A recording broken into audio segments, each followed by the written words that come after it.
Hare Krishna. So,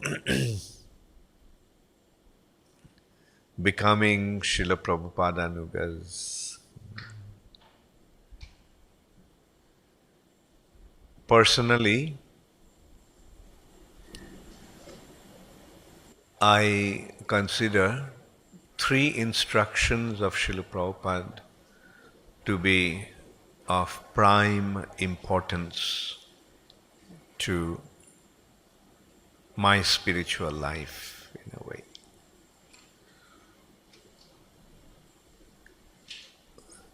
Not that these instructions are directly given to me by Srila Prabhupada, but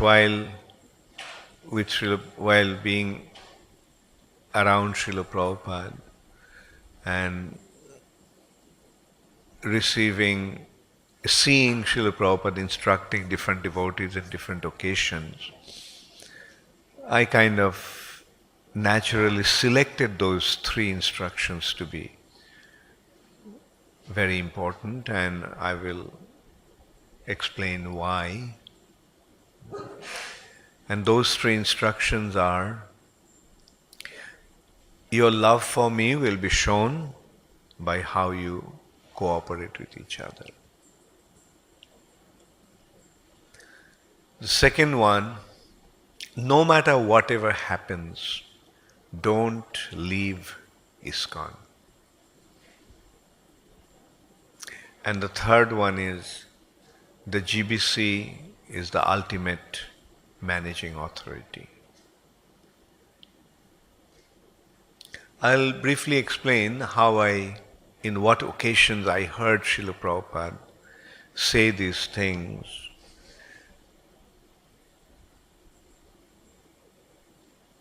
When Srila Prabhupada was in Vrindavan,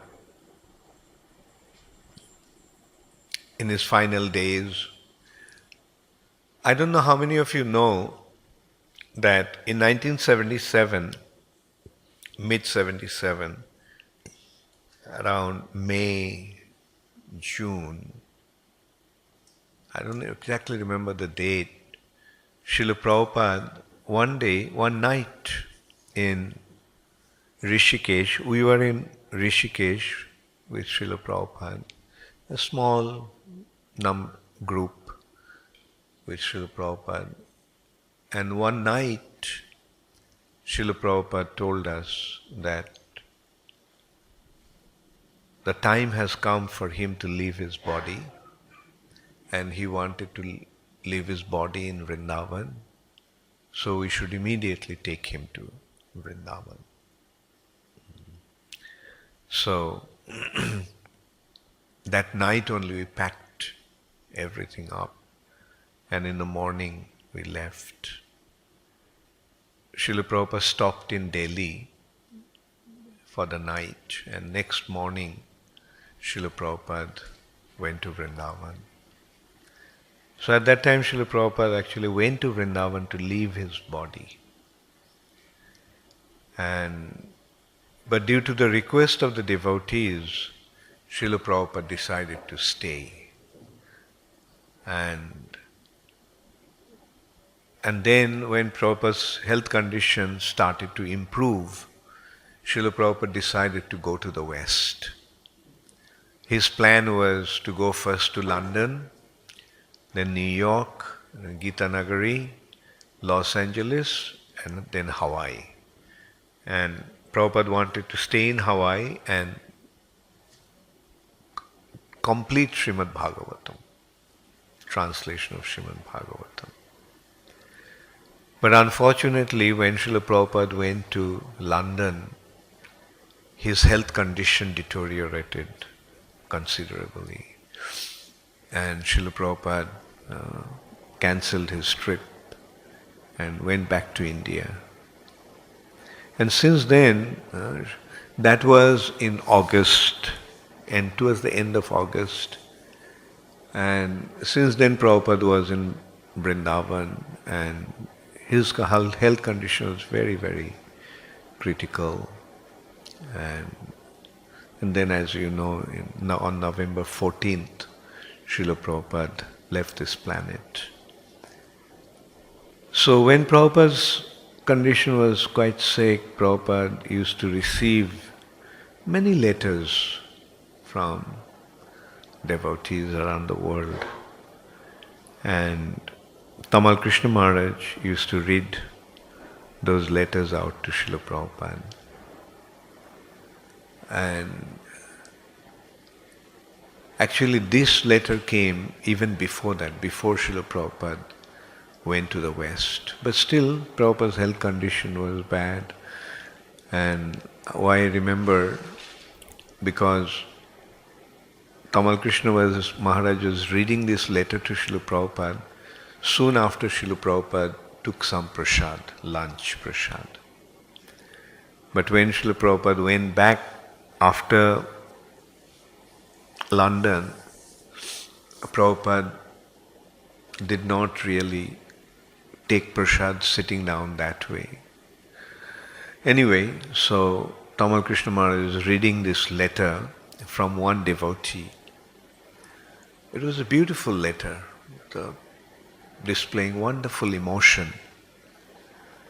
And in that letter, this devotee expressed his desire to give his lifespan to Srila Prabhupada so that Prabhupada could continue to stay longer. When I was listening to this reading of Tamal Krishna Maharaj of that letter, I was feeling very touched by that emotion. But when Tamal Krishna Maharaj finished reading the letter, Srila Prabhupada's reaction was very different. Prabhupada was quite silent for a while, and then Prabhupada actually commented that your love for me will be shown by how you cooperate with each other. So he didn't just want to express his appreciation or appreciation of our love just from some writings or sentimental expressions. Srila Prabhupada wanted us to practically demonstrate that. And the way he actually wanted to do that was through our sincere action for cooperation. And in course of time, I saw how difficult it is actually to cooperate. To cooperate means you have to give up your personal interest to adjust with others for the sake of Srila Prabhupada. And that's how Srila Prabhupada wanted us to express our love for him. We collected a quotation from the Lilamrita, but some months back, last year, Badrinarayan Prabhu actually wrote to because this was not in recording in Prabhupada's, this one's not recorded. And but it is such an important quotation from Srila Prabhupada. Like all of us practically know this.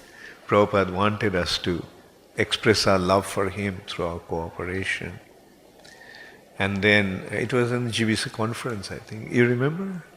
And then I narrated this incident. And actually, many things are not there in the recordings. Not that all the time we are recording Srila Prabhupada's talks. Especially in this occasion, like for example, replying letters. Nobody recorded that, the replies of the letters. Like Prabhupada Tamal Krishna Maharaj used to read the letters, or his secretary used to read the letters. Tamal Krishna Maharaj was the secretary at that time. So he used to read the letters, and Prabhupada used to give the points how to reply. Of course, this is not the point that Srila Prabhupada gave at that. he gave other points also in that reply. But that was the essence of that, And Prabhupada's immediate reaction was, your love for me will be shown by how you cooperate with each other. And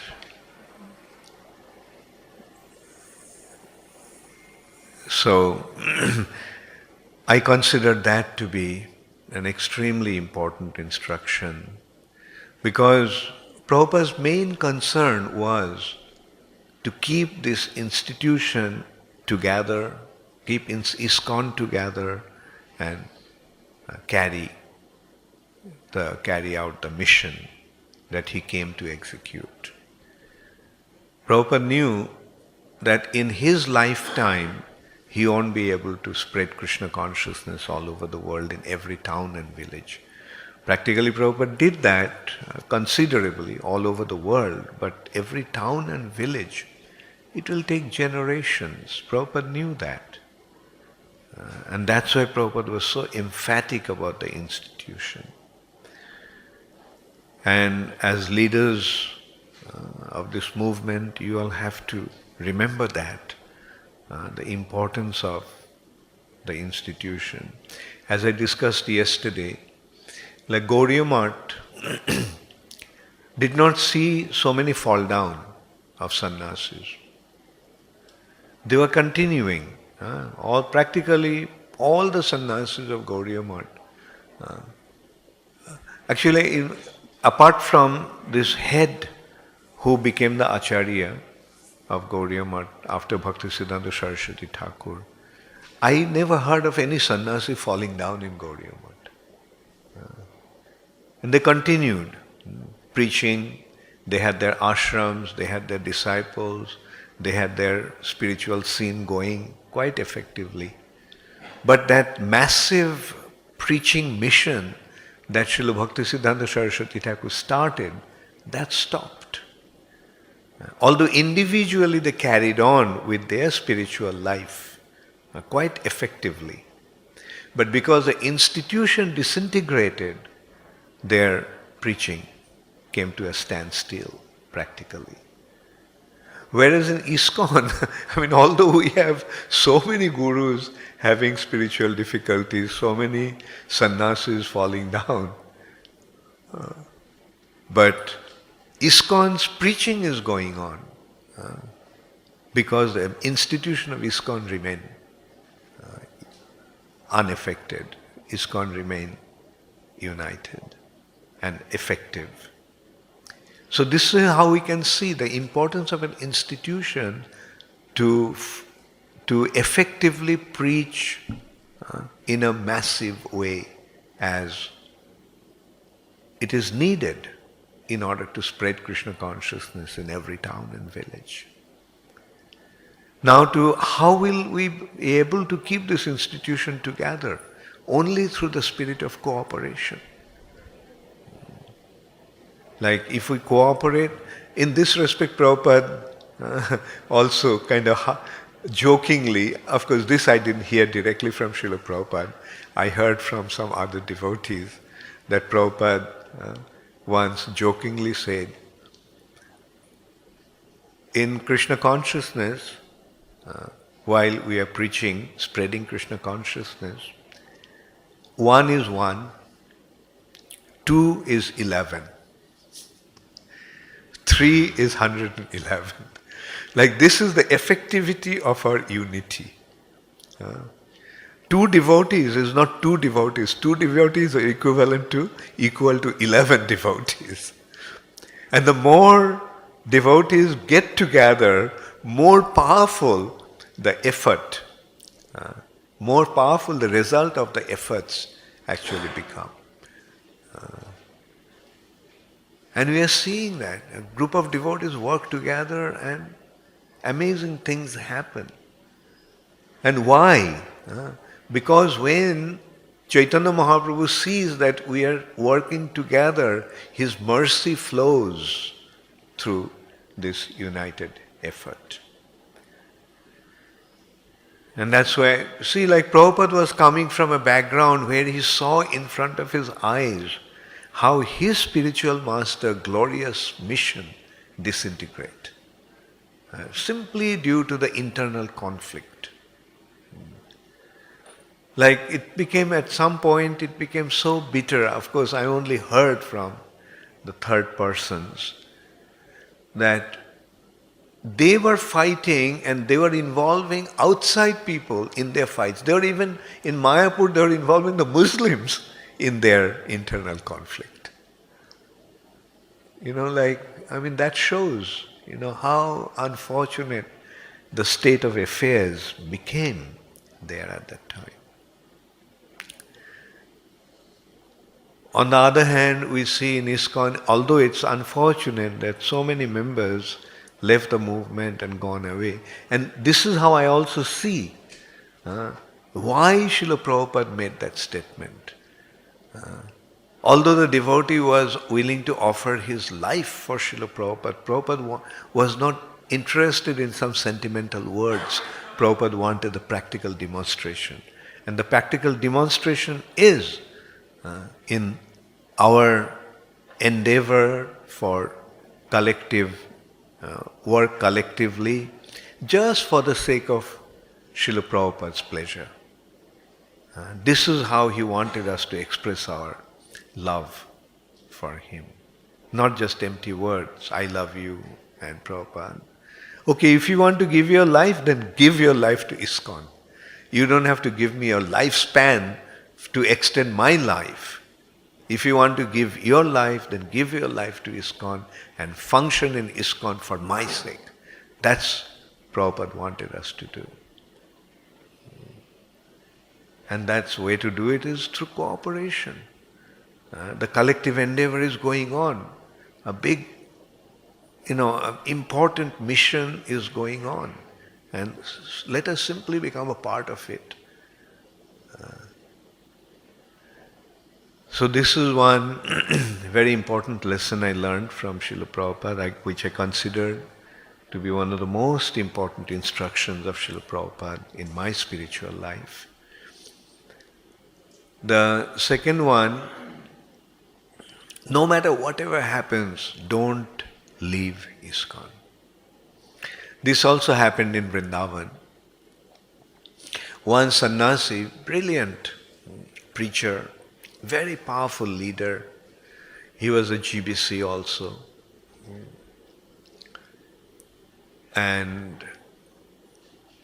But he left ISKCON. He had his weakness that although he was a sannyasi, he couldn't control his sex desire. He was having affairs with girls. He was a leader, so, and this became known, and eventually he left and got married. He was brought to Vrindavan. I think it was Gaur Sundar Prabhu who actually brought him to Srila Prabhupada. And Srila Prabhupada was so kind, so merciful to him. Prabhupada just told him, no matter whatever happens, don't leave ISKCON. And then he pointed out to some householders, devotees who were sitting there. Gaur Sundar Prabhu was there, Abhiram Prabhu was there, Upendra Prabhu was there. Prabhupada said, you got married, so what? They are married, they are in household life, they are in ISKCON, so you got married, so what? Just stay in ISKCON. And that devotee took that instruction of Srila Prabhupada so sincerely. He not only came back to ISKCON, he took a very humble role. He was a big leader. He was those days in ISKCON, to be a sannyasi meant, it's just next to Srila Prabhupada practically. And then he was a GBC, he was such a powerful leader. But when he came back, due to Srila Prabhupada's instruction and request, he took a very humble position. And anyway, maybe I can disclose his name also, and that is Madhudvisa Prabhu.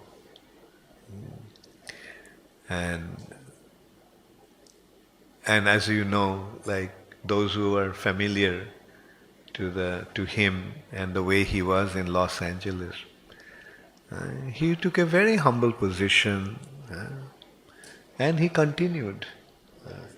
He left his body last year, and now we can see, and then after that we have seen, and I'm sure you all also have seen, what happens when one leaves ISKCON and what happens when one remains in ISKCON. When one remains in ISKCON, his spiritual life is safe and secured. When one leaves ISKCON, no matter how powerful he is, how fixed up, how exemplary he may be in his spiritual life, but the chances are practically very, very little to survive spiritually. In that respect also, I can recall one instance, one example. Let me mention the name. I hope it's not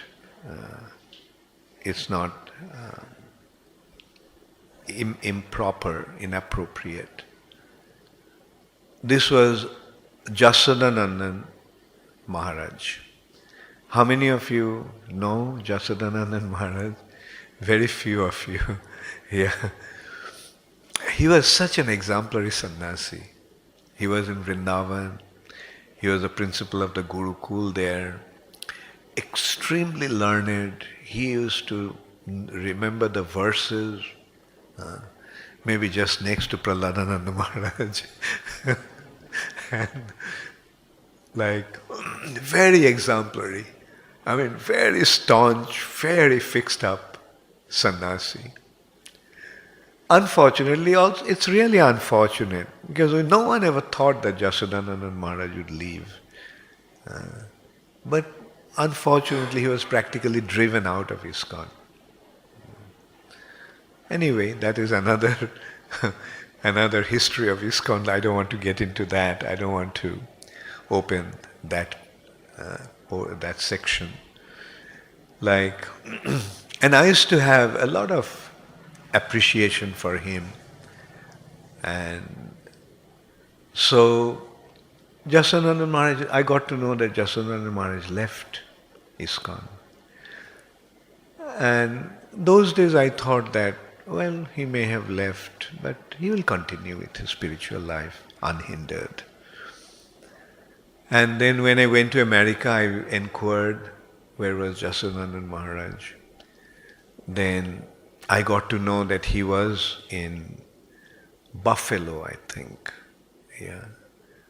He was in Buffalo.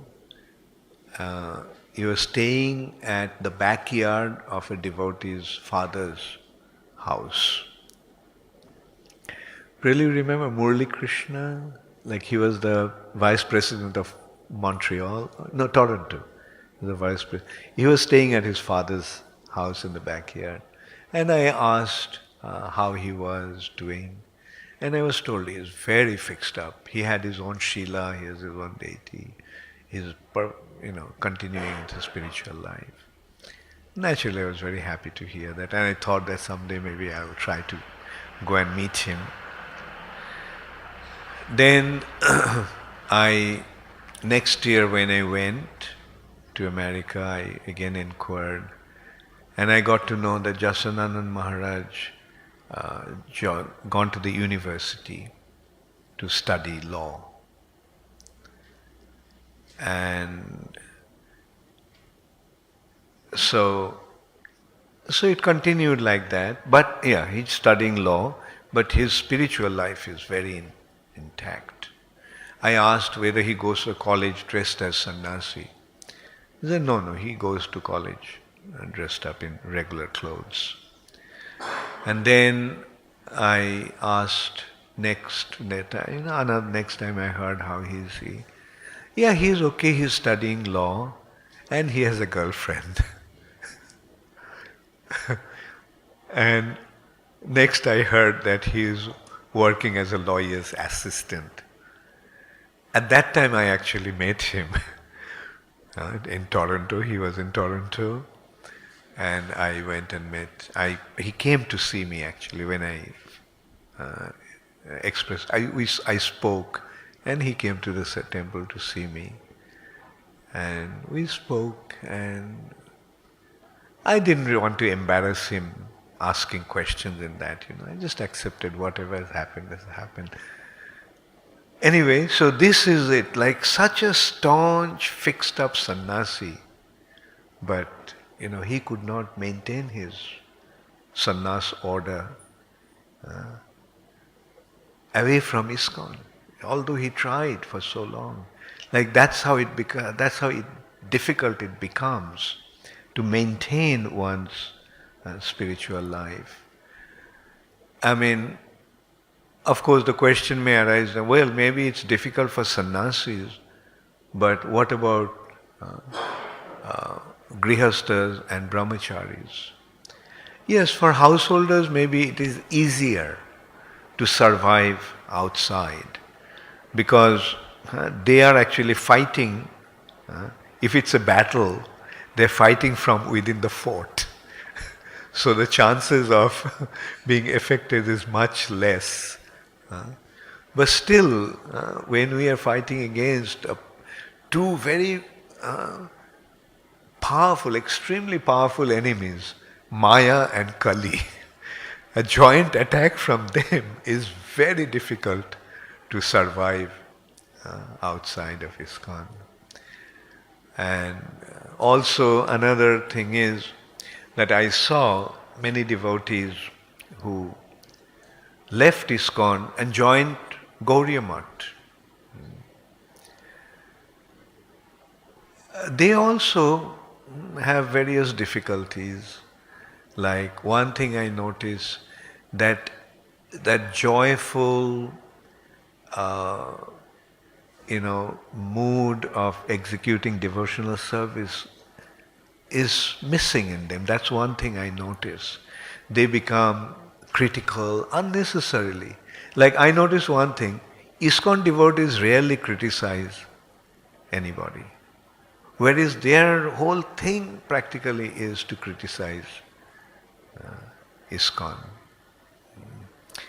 Like that shows that they are not happy. In ISKCON, devotees don't feel like criticizing because internally they are content. When they are happy, fine. Whatever you're doing, it's fine. I am happy being wherever I am. And so this is the second important instruction that I considered that Prabhupada gave. And personally also I had situations when I'll admit that the thoughts did cross my mind about leaving ISKCON. But of course, those thoughts are just some fleeting thoughts. But it never developed because that idea was so strong that no matter whatever happens, I cannot leave ISKCON. And this way I have seen that how my spiritual life was secured. And the third one is the GBC is the ultimate managing authority. In simple, that's the word that Prabhupada used, ultimate managing authority. So, in simple words, the GBC, I consider that the GBC is the authority of ISKCON next to Srila Prabhupada. And in that respect also, I have seen that, first of all, I was not a GBC before. I became a GBC only in 87. But before that, I saw GBCs making many, many mistakes.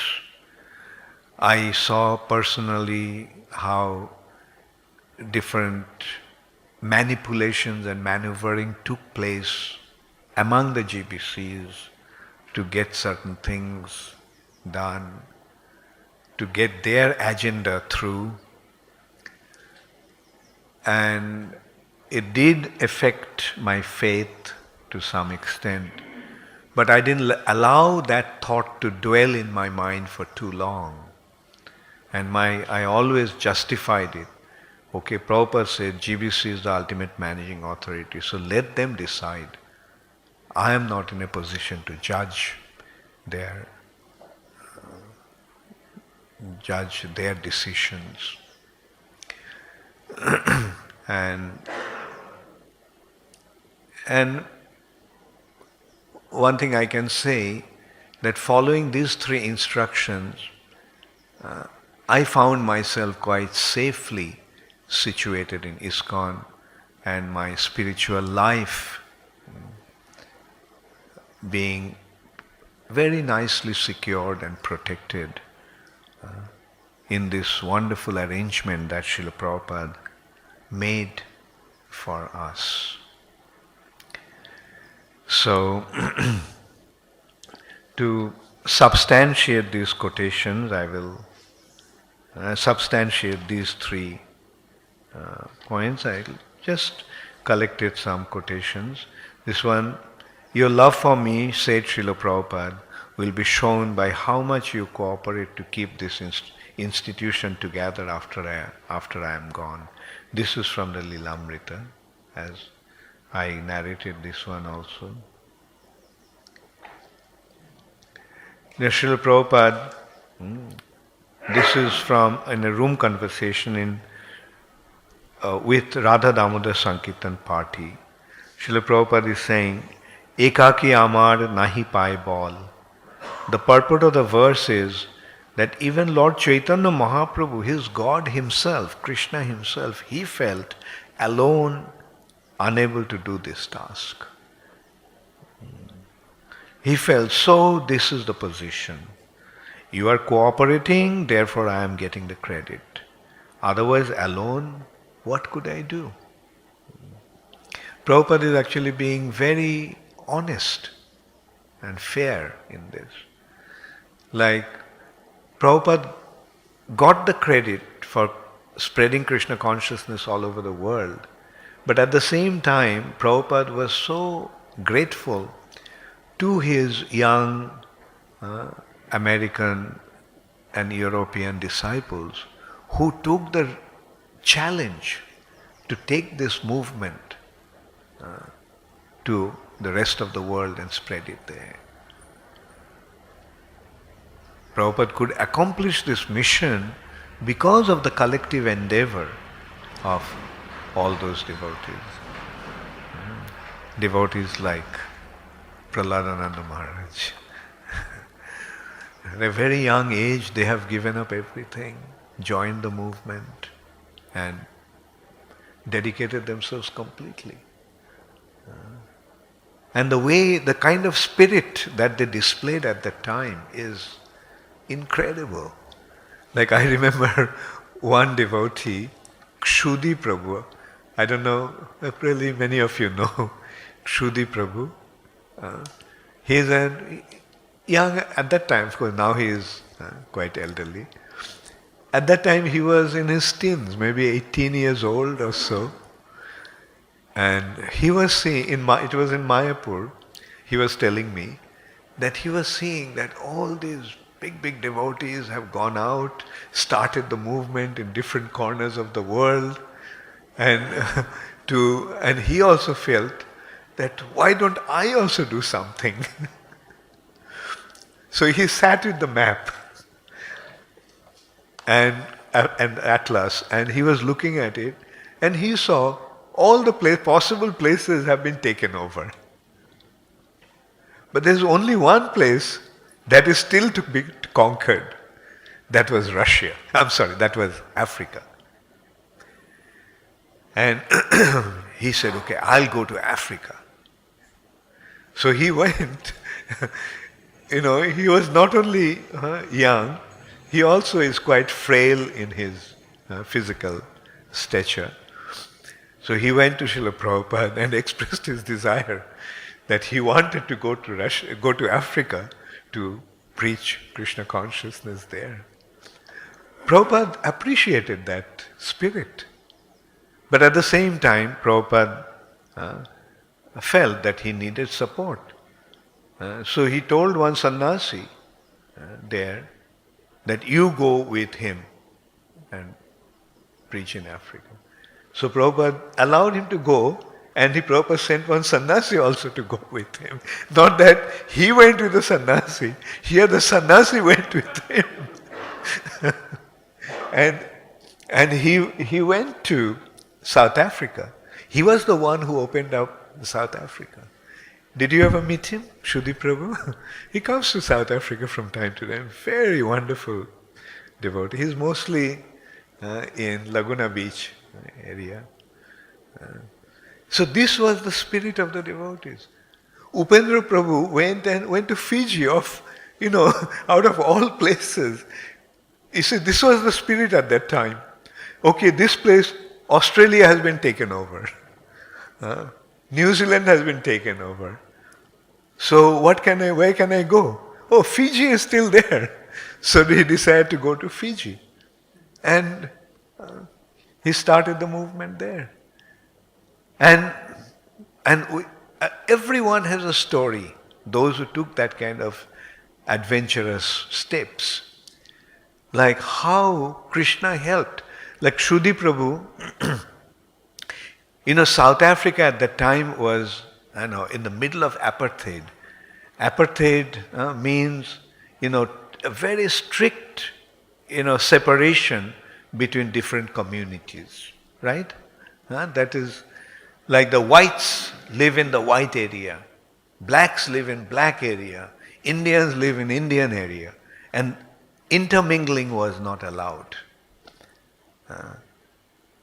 Now here is an American, who is going to apartheid South Africa to preach Krishna consciousness. To whom he was going to preach?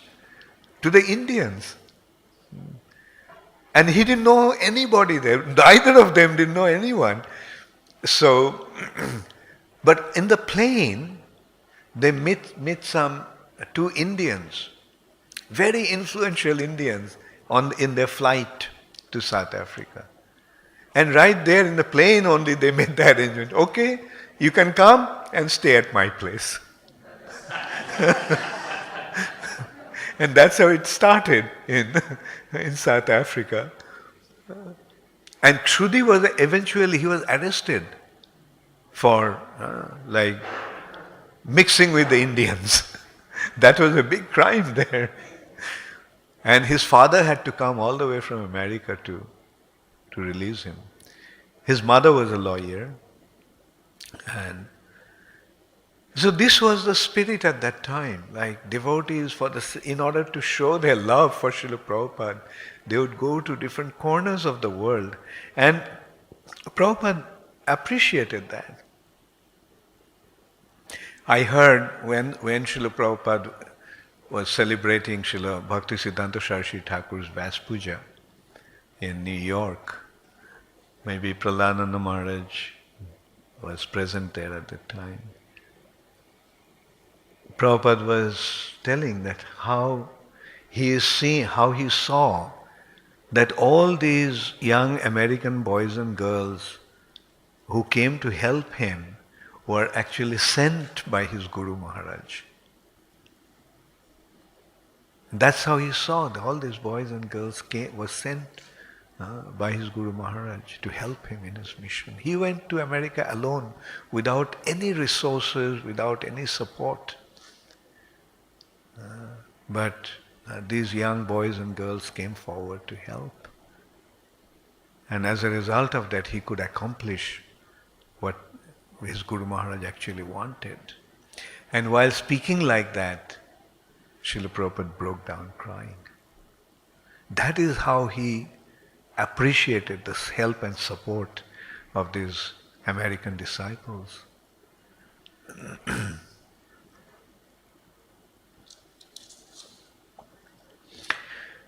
A letter to Madhumangal, Prabhupada is writing, and we must exist on such cooperation.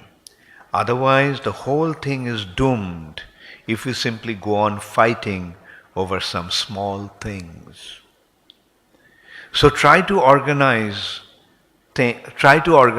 things and preach together in this spirit, and that will please me very, very much.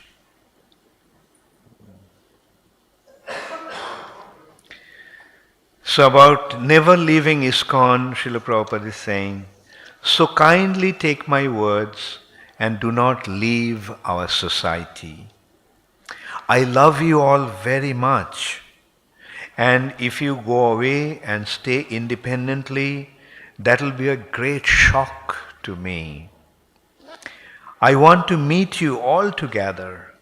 Let me know where I shall go to meet you, but do not leave the Krishna consciousness movement at any cost.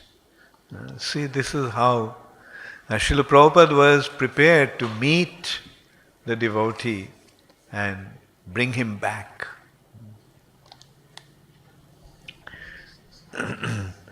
This was a letter to Tushta Krishna, who later on became a sannyasi. Then in a Srimad Bhagavatam class, Srila Prabhupada is saying, this is up to you to judge by the result. If you are actually advanced, why they should leave this company of ISKCON? Therefore, I know they are very good souls. They might have done some mistake out of misunderstanding, but you invite them to come back again and take their position. It is not very good sign that they have left. They'll never be happy. That's a fact. So here Prabhupada is clearly indicating that if you leave ISKCON, your life is not safe. Your spiritual life is not safe. In that respect, often I consider one painting in the 12th canto of Srimad Bhagavatam. A boat in the middle of the ocean of material nature. That ocean is filled with dangerous aquatics like sharks and crocodiles and piranhas. And that boat, on the boat, the mast of the boat, there is a flag saying ISKCON. And on the boat is moving with the wind of Hare Krishna Mahamantra on the sail. And devotees are happily chanting and dancing on the deck. And Srila Prabhupada is steering that boat. So when you are in a boat like that, you can at least rest assured that your journey to the other end of this material nature, your journey back to spiritual world, is absolutely safe and secure. And that is what we are. That is what it means to be in ISKCON. Prabhupada is still steering this ship of ISKCON, because it is being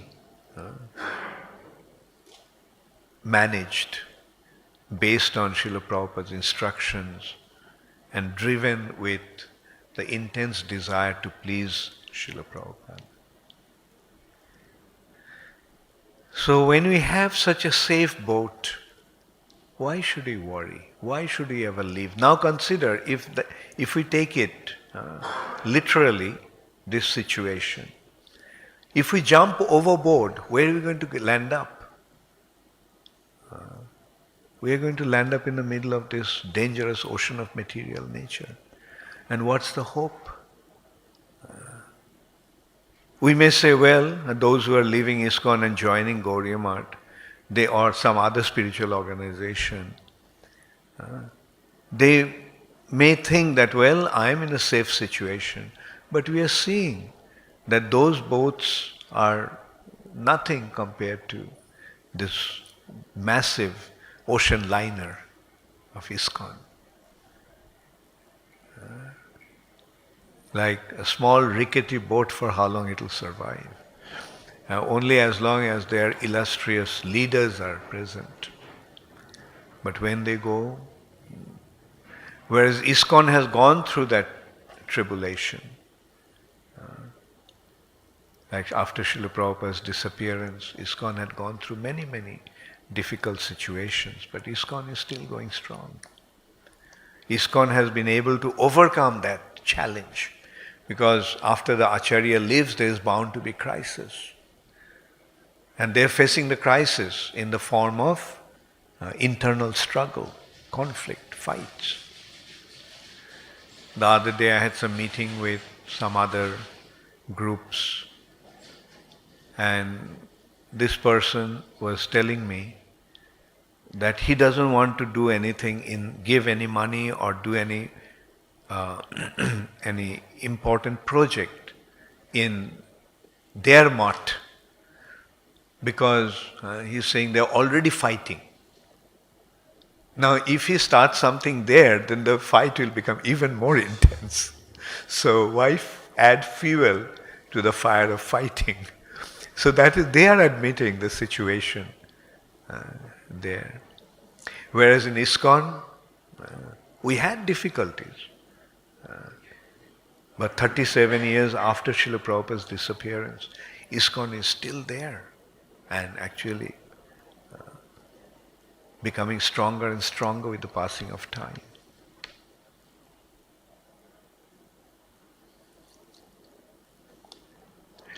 You should not go outside of the shelter of this ISKCON. Just try to be happy by chanting Hare Krishna and following the regulative principles. Letter to Krishnanga. In Prabhupada's letter to Prabhupada's morning walk conversation. If I say that I am ISKCON, what is the wrong there? Because I have created this, therefore I say ISKCON means I am ISKCON. So, what is the wrong there? It is like that. By energy of Krishna, everything has come out. Therefore says, quote, I am this, I am this, I am this, I am this. Vibhuti bhinnam. Because everything, janmadasya jataha, everything has come from Krishna. Then a letter to, this is actually Giriraj Maharaj's Vaspuja homage of 2004. Even more specifically, you are present in ISKCON. You haven't said, ISKCON is my body. Then GBC as the ultimate managing authority, Prabhupada is saying in a letter to Tamal Krishna Maharaj, I beg to acknowledge receipt of your letter dated 12th October 1969, along with the copy of the West Coast President's report of the meeting held in Berkeley. Gradually, this meeting should develop into a committee of the West Coast Presidents, and similarly, there should be one for the East Coast. So, in the future, we can form a central governing body for the whole institution. So this was the preliminary concept of let the leaders meet and then eventually a body of GBCs would be formed.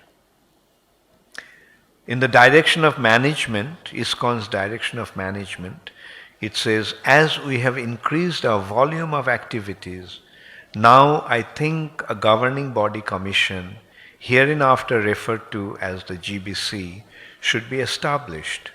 I am getting old, 75 years old. Therefore, at any time I may be out of the scene. Therefore, I think it is necessary to give instruction to my disciples how they shall manage the whole institution. So, in the particulars of the Governing Body Commission, it mentions the purpose of the Governing Body Commission is to act as the instrument for the execution of the will of His Divine Grace. And then, point 1, the GBC oversees all operations and management of ISKCON as it receives direction from Srila Prabhupada, and His Divine Grace has the final approval in all matters. Now I have set up the Governing Body Commission to handle management, questions of philosophy, and personal problems. So that's what Srila Prabhupada wanted the GBCs to mainly get involved in. Management of ISKCON. Then again, Prabhupada didn't want the GBCs to get involved in hands-on management. Prabhupada wanted the day-to-day hands-on management should be done by the temple presidents with his committee. But GBCs are meant to just supervise and see that the spiritual standard is maintained. Prabhupada did not want the GBCs to get involved in management. So handle management, questions of philosophy. When devotees have philosophical questions, they can ask the GBCs. And personal problems. Letter to Upendra. So far, the GBC is concerned, they are my chosen experts and they are supposed to know everything. So there is rule of separating, there is a rule of separate living that should be followed. If GBC man requests in this way, you should try to oblige. What is the difficulty?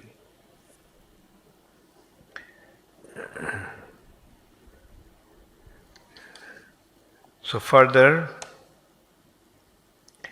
letter to Tushta, this is from Tushta Krishna. Then Prabhupada says, this is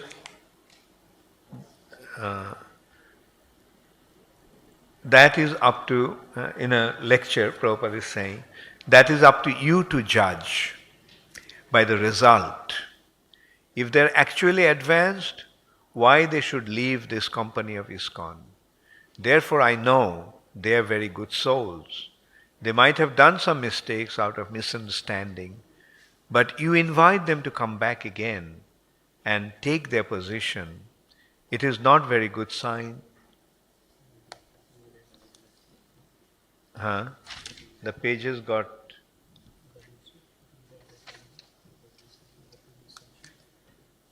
So I came to this.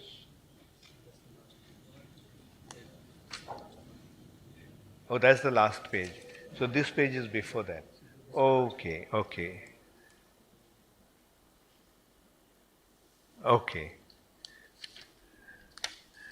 Okay, so on ultimate management authority, in the declaration of will, it has been mentioned, A.C. Bhaktivedanta Swami, founder Acharya of the International Society for Krishna Consciousness, settler of Bhaktivedanta Book Trust, and disciple of Om Vishnupad, Sri Srimad Bhakti Siddhanta Saraswati Goswami Maharaj Prabhupada, presently residing at Sri Krishna Balaram Mandir in Vrindavan, make this my last will. The will is, the governing body commission, GBC, will be the ultimate managing authority of the entire International Society for Krishna Consciousness. So these are the few points that I wanted to use these quotations to substantiate those 3 points. Your love for me will be shown by how you cooperate with each other. No matter whatever happens, don't leave ISKCON, and GBC is the ultimate managing authority, so follow them under all circumstances. So, at this point, I can invite a few questions. Yes, Tukaram Prabhu.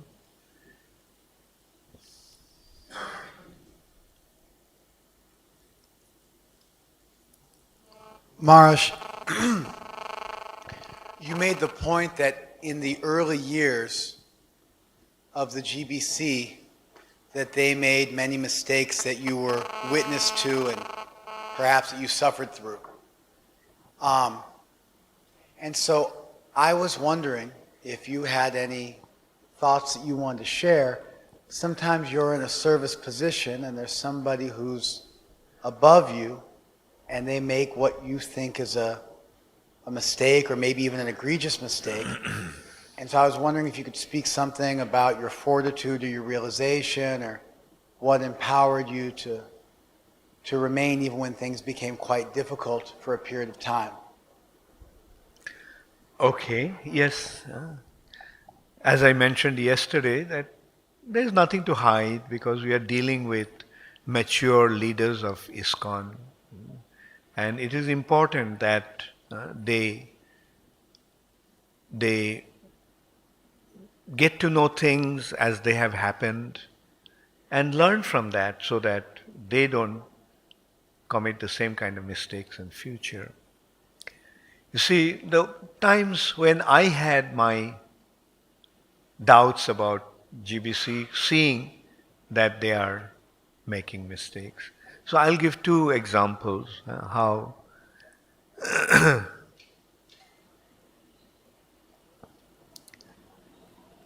you see in early 80s, I think that was in anyway 81 or 82. You see,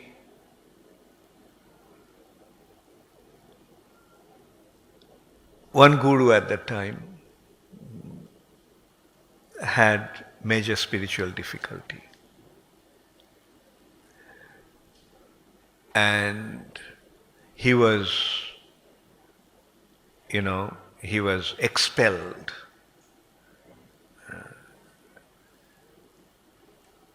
At that time, I was in Calcutta. It was happening in Mayapur.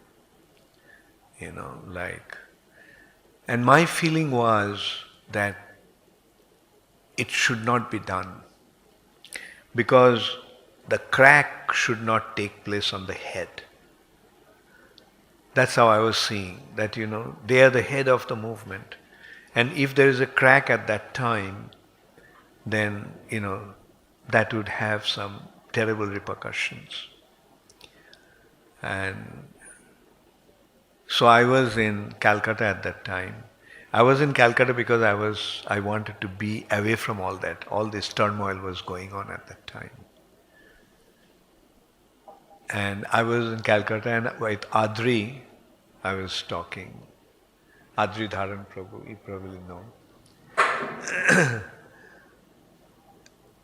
And so we were discussing that it was, and we kind of became critical, because that time was some kind of struggle was going on among the top level leadership to get rid of others so that one could become the greatest. That kind of feeling was there.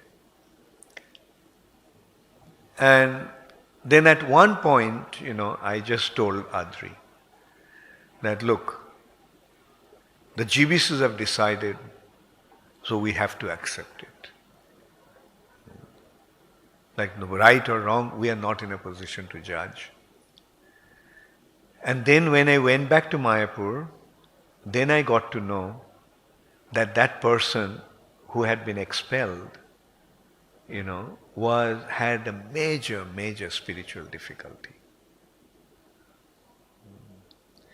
That was actually Jayatirtha. and I was not aware, his difficulty became, public or became known, not during the GBC meeting, but it happened in the temple president's meeting. In that meeting, that came out, that he was having LSD, he was having affairs with other women, and so forth. So, from our point of view, we are thinking that, GBCs did wrong. But from GBC's point of view, we could see that they have done the right thing. Okay, this is one, and there's another one which is little different, or rather quite the opposite, not just little different. One guru fell down. And some of the leading devotees felt that we cannot allow that to happen. Because if he is taken to task because of his fall down, the whole zone will be affected and everything will be spoiled. Right?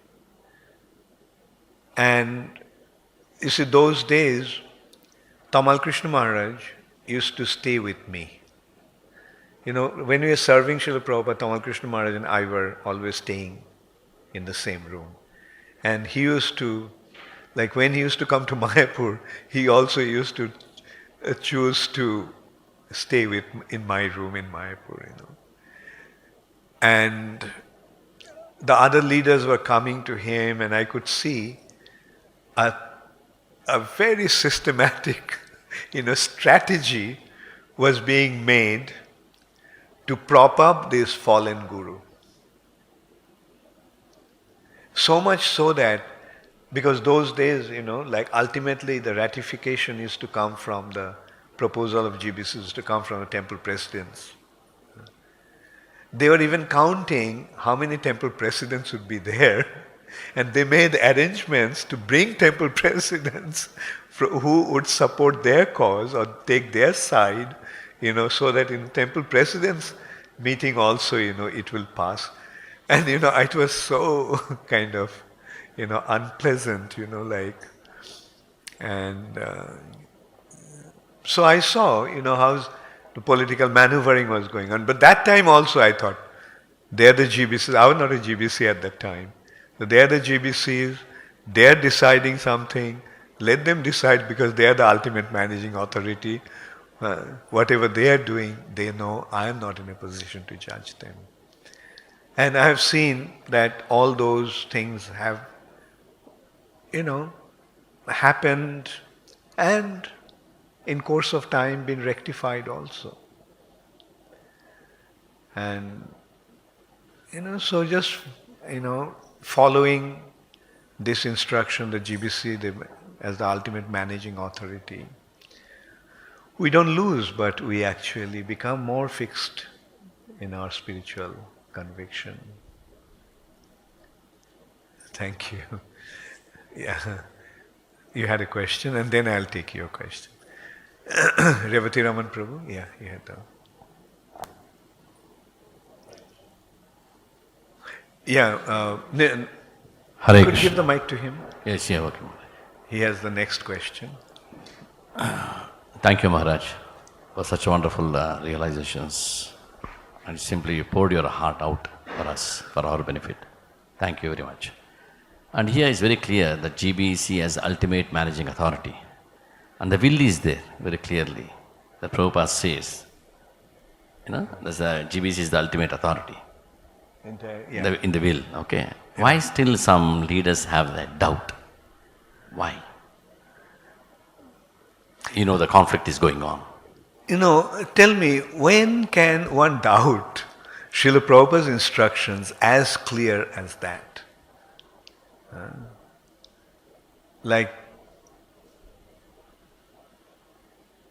That will be my question. When can and how can one have any doubt? And when they have such doubt like that, obviously something is wrong with them. Very sad. Huh? Yeah.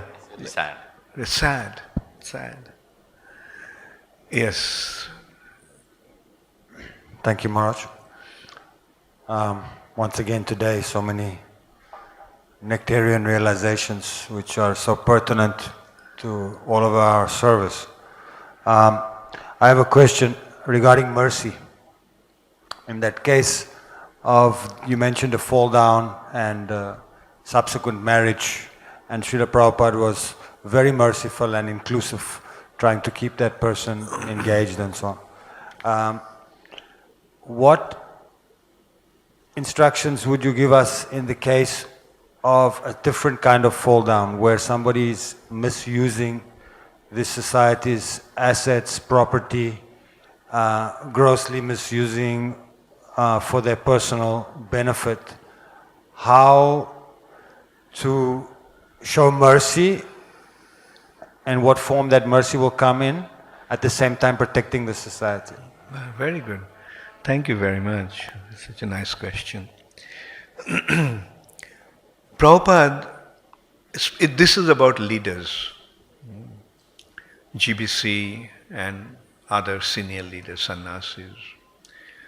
Before leaving the planet, Prabhupada actually mentioned that I made adjustments when devotees deviated. I could do that, but you can't. Meaning, the leaders have to be very, very strict. The leading devotees, GBCs, sannyasis, gurus, when they have spiritual difficulties, that has to be properly, we have to deal with that. And as far as mercy in the form of when someone is cheating ISKCON, Prabhupada used to be very, very strict. Prabhupada did not allow. So in Vrindavan, Prabhupada got to know that somebody from the kitchen, some local person who was coming to help in the kitchen, he was stealing ghee. There was no mercy. Prabhupada said, fire him. Immediately, fire him. So in a similar note, when somebody is taking advantage of ISKCON and making, a kingdom for themselves, that cannot be tolerated. No mercy. That mercy will amount to weakness. You see, one thing is we have to remember, like especially those who are in leadership position, crime and punishment go hand in hand. When there is crime, it has to be punished. Otherwise, there will be anarchy. There won't be any law and order.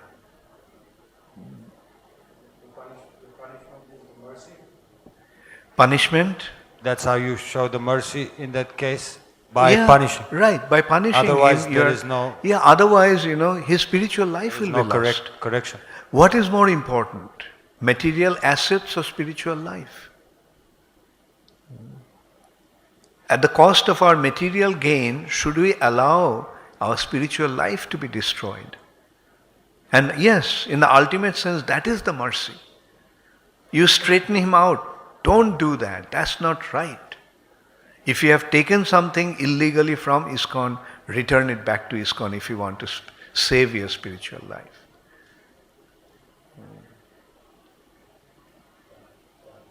Hare Krishna. Yes, Maharaj, you had a question.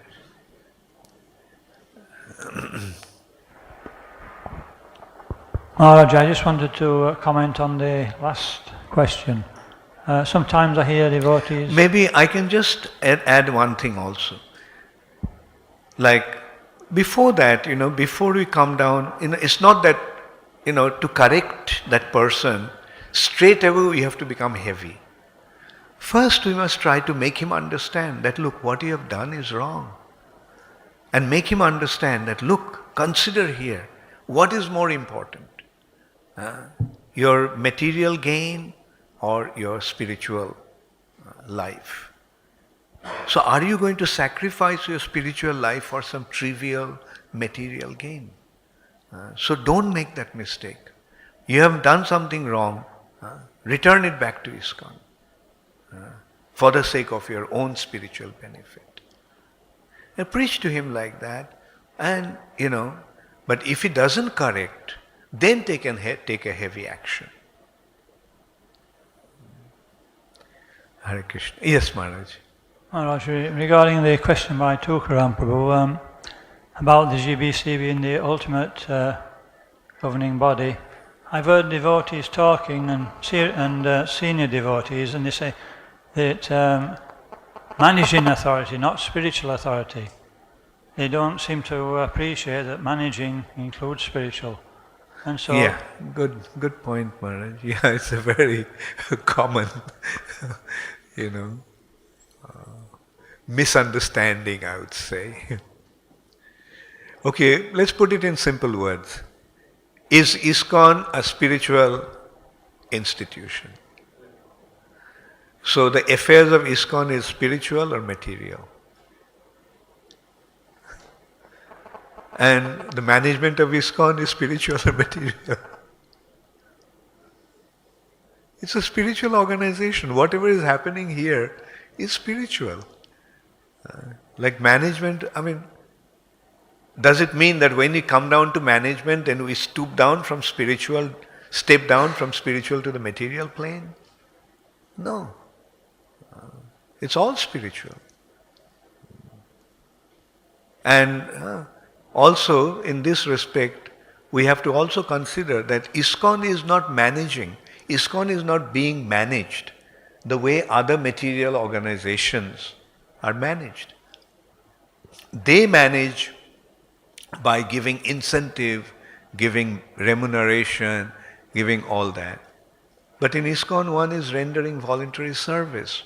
When one comes to ISKCON, he is sacrificing everything that he has, actually.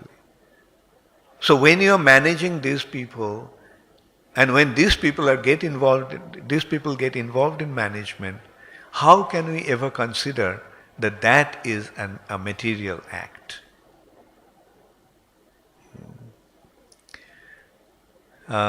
Yes. Following up on Gauranga Simha Prabhu's question, I had a similar question, and while you were answering, I had a lot of other questions regarding rectification and all these things. But there was that quote from that Bhagavatam class from 74 that was just shown, where Prabhupada said that they have done some mistake out of misunderstanding, and you should invite them back so that they take their positions. What positions were Prabhupada speaking about there? Was it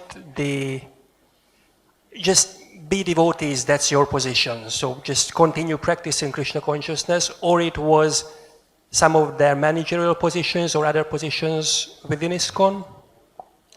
Yeah, I don't exactly know in what context Prabhupada said that, but the experiences that I have seen when somebody had spiritual fall down, say if he was a sannyasi, Prabhupada didn't allow him to continue as a sannyasi. If somebody was a GBC and had spiritual fall down, Prabhupada didn't reinstate into GBC. But what Prabhupada reinstated is back into ISKCON. Like as I said, Madhudvisa Prabhu. Like Prabhupada asked him to come back, he was a sannyasi. Prabhupada didn't say that, okay, now you become a sannyasi again. And, or he was a GBC, Prabhupada didn't even reinstate him as a GBC. Rather, he came back, as I mentioned, as a very humble devotee, took a very humble position and continued to serve blissfully. And then again, Prabhupada also mentioned that I may have made adjustments, but you can't. You see, Prabhupada could do something, everybody would accept that. But if we try to make some kind of adjustment which is unfair, then we will lose the leaders will lose their credibility in the eyes of other devotees. So they cannot risk that, The leaders have to be very, very fair in their dealings.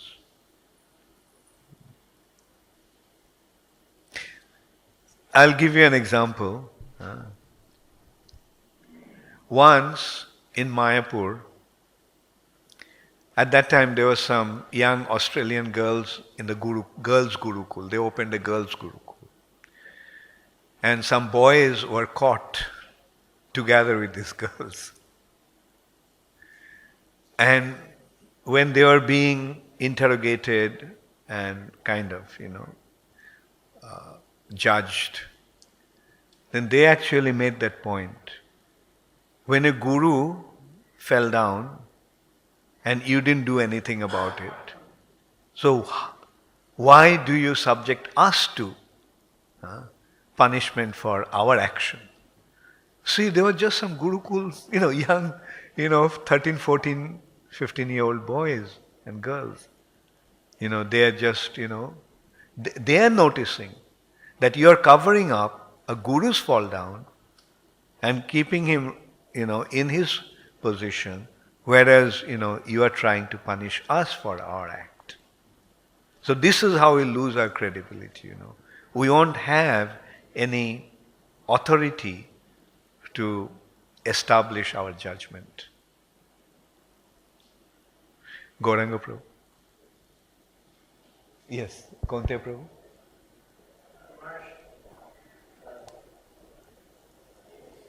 Break it.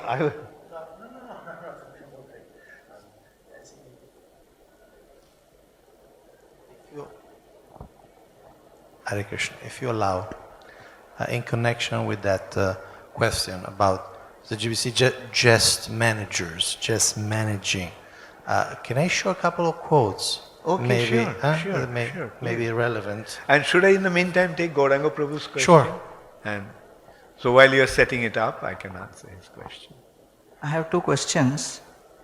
One is that GBC being the ultimate managing authority, it's to establish that is so important. So, because this is a leaders forum, so I just want to share very openly that some of us in the next generation become really concerned when we see, some conflicts between, some of the national yatras with the GBC, and so many issues are brought up. So it looks like it's not a healthy environment for ISKCON to flourish when these kind of questions are raised about the GBC as to who is exactly the authority. Second is that, Bangalore ISKCON, they are doing their own thing and they are saying we are ISKCON and this is the real ISKCON or whatever. So many outside people, like relatives and some others who are not directly connected to ISKCON, they say that if they are not ISKCON, then how they are flourishing so much? Looks like Prabhupada's mercy is also going to them. So, how do you answer this? So these are my two questions. Okay. So, the first consideration, let me get the first question a little more clearly. No, you can repeat that first question. Basically what I'm saying is that we become concerned when we see conflicts between some national yatras of ISKCON with the GBC. So how do you plan to resolve this? They are in disagreement. Disagreement with the GBC, or right. Undermining the position of the GBC or questioning the authority of the GBC. So is there any strategy or is there any plan or thought process to deal with this on a long-term basis? Yeah. You see, again, in management sometimes, you have to consider the outcome. You have to also consider the damage that may be caused. And that's why at some situations, the GBC, generally what the GBCs will do, if somebody is going wrong off the temple or nation or whatever it is, they'll come down straight. That look, this cannot be tolerated. But when the position of the GBC is considerably weak, and the position of the national leaders are relatively stronger, then the GBC, it's tactically they will take a kind of tolerating attitude. Okay, and let's continue. Let's not get into conflict. You continue, and in course of time we will see. And personally, I am seeing myself, in a situation like that. But gradually, what is happening? The many members of that national council are recognizing the authority of the GBC. And eventually, when that side will be more, the support from the National Council will be more towards the GBC, then the GBC can take a decisive action and say, look, this is it. Right? I mean, I know what you're talking about, and I'm sure you also understand what I'm talking about. So that is one consideration. And about Bangalore temple, the thing is, the GBC stand in that. I tell you,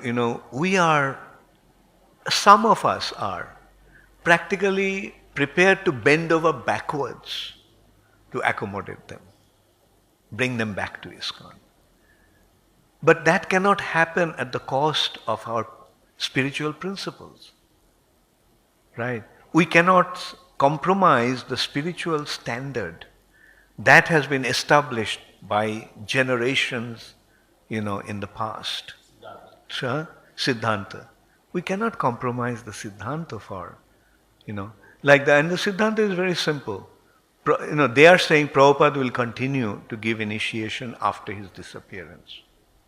Whereas GBC's point is, Prabhupada is the ultimate spiritual authority of ISKCON for all devotees.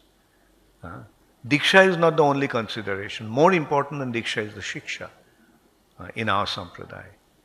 And Prabhupada is the ultimate preeminent Shiksha Guru for all devotees of ISKCON for all time. This understanding has been established throughout the movement by the GBC. Now, as you were saying, but some people will say, even they say, Madhu Pandit himself told me, look, if we don't have Krishna's mercy, then how can we be so successful? It automatically, makes you wonder. It automatically questions sincerely, But then again, can we compromise our spiritual standard, our Siddhanta, for the sake, in order to accommodate your material success? And it is very clear in everyone's mind, no, we are not going to compromise that. Right? And maybe someday we'll come to a point when we can have some kind of understanding and join hands. But so far it hasn't come to that point. Now, when you are seeing the situation from a third person's perspective, right? Oh, they are so successful, they are so forth. But again, the question will be, for how long this success will last? All that success that you have gained, maybe as long as Madhu Pandit is alive, really they'll continue. Then what will happen? Probably they'll start fighting over the properties. Whereas, ISKCON is in a different platform altogether. We have surpassed that phase when the possibility of disintegrating of the institution was there due to the conflict of the devotees among the devotees within the movement. This has been avoided and averted by the GBC intervention. Individuals may have deviated, but the GBC held the movement together. Those who deviated, they could go away on their own, but ISKCON as a body, as an entity, as an international society, remained intact. Like just as, like we are seeing, say for example, Narayan Maharaj was such a grand success during his time. So many ISKCON devotees have been attracted by him, had been attracted by him. But now, where are they after Narayan Maharaj has left? They are not united. Rather, they are conflicting among themselves. People from their group come and complain. Look what's happening, people are just fighting. There is so many different conflicts among themselves. Thank you. Yes, Kaunteya Prabhu wanted to show some quotations. Yes, just in relation to that question. In relation to that question, are the GBCs only managers? So this is a conversation with the GBC, and this is Srila Prabhupada speaking. I'm going to read it and then I'll ask you to comment if you like. GBC, this is Srila Prabhupada speaking with the GBCs.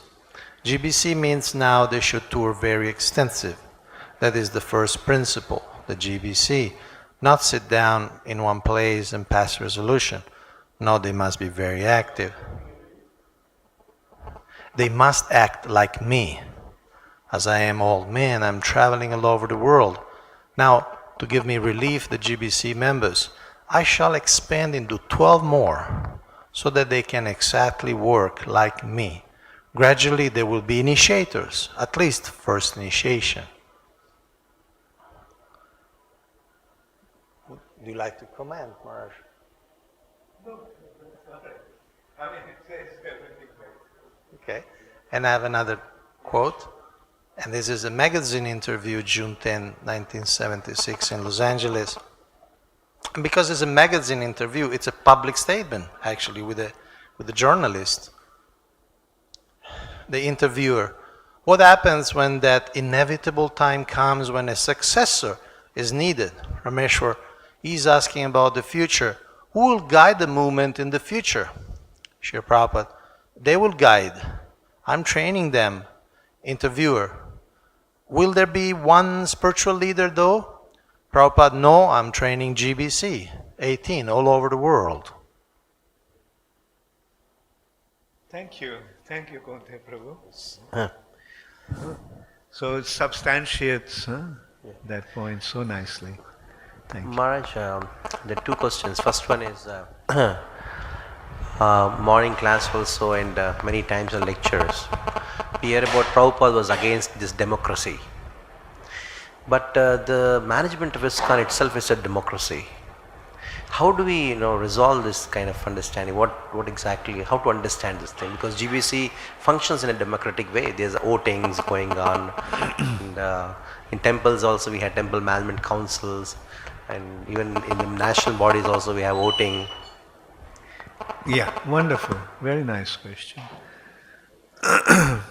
You see, Prabhupada was very practical, and Prabhupada wanted ISKCON to move on in a practical way.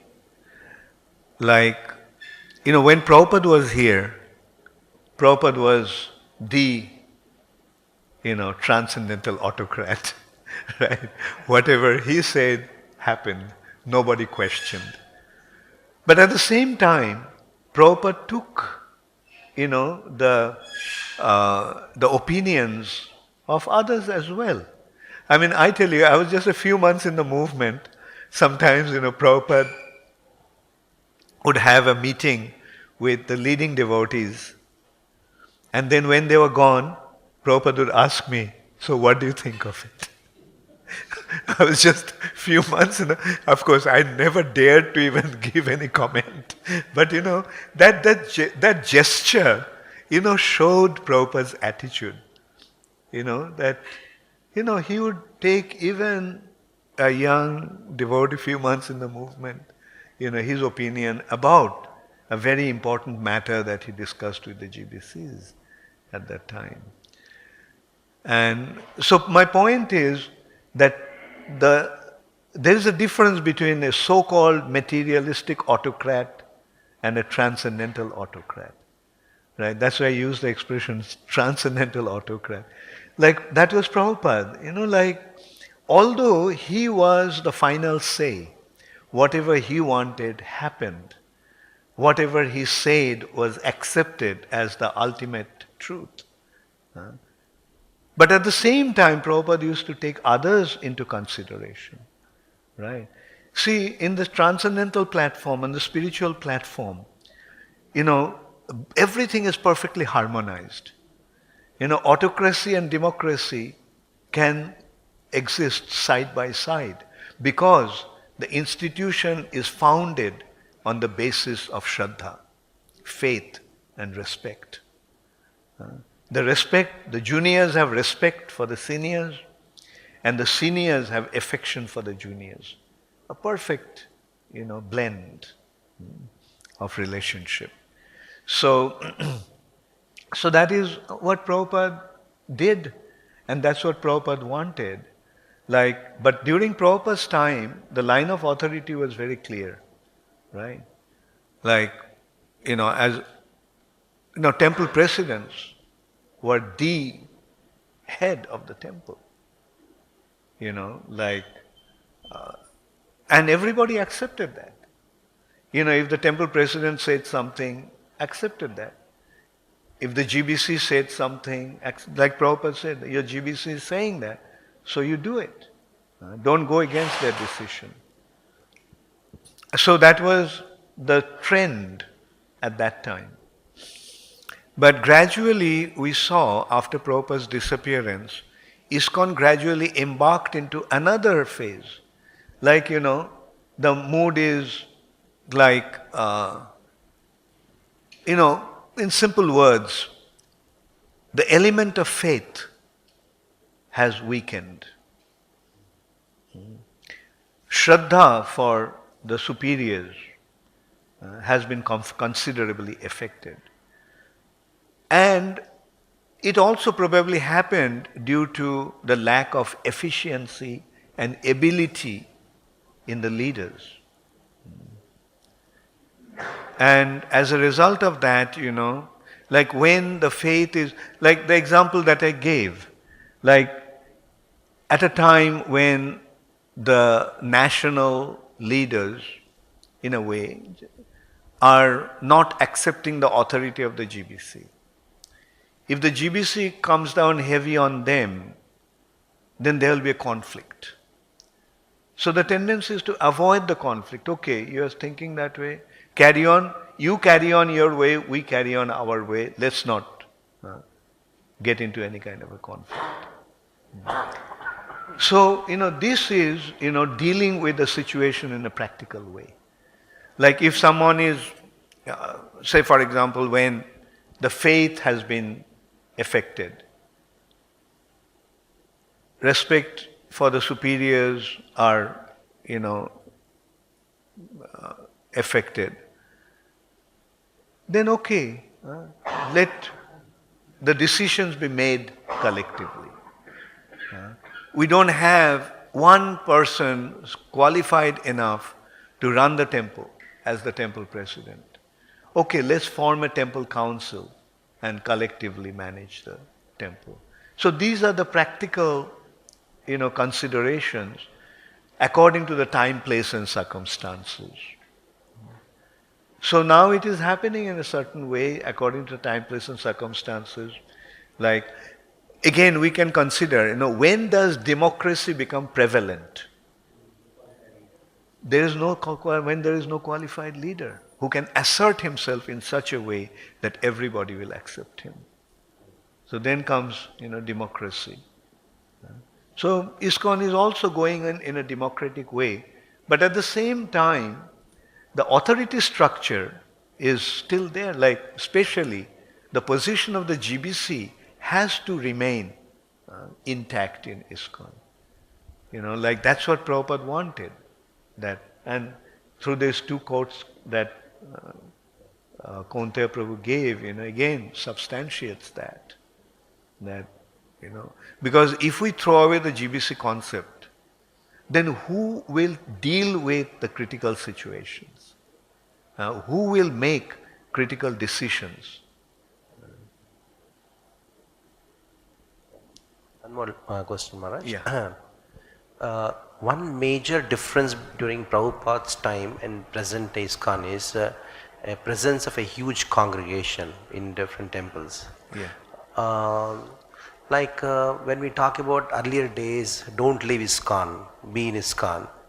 The definition of what being ISKCON and leaving ISKCON is how is it going to apply now here in the presence of congregation? Because we have some congregation devotees inspired by somebody, some leader. They may just start some trust and then open certain thing. Maybe like maybe a Goshala or a Gurukul or something like that.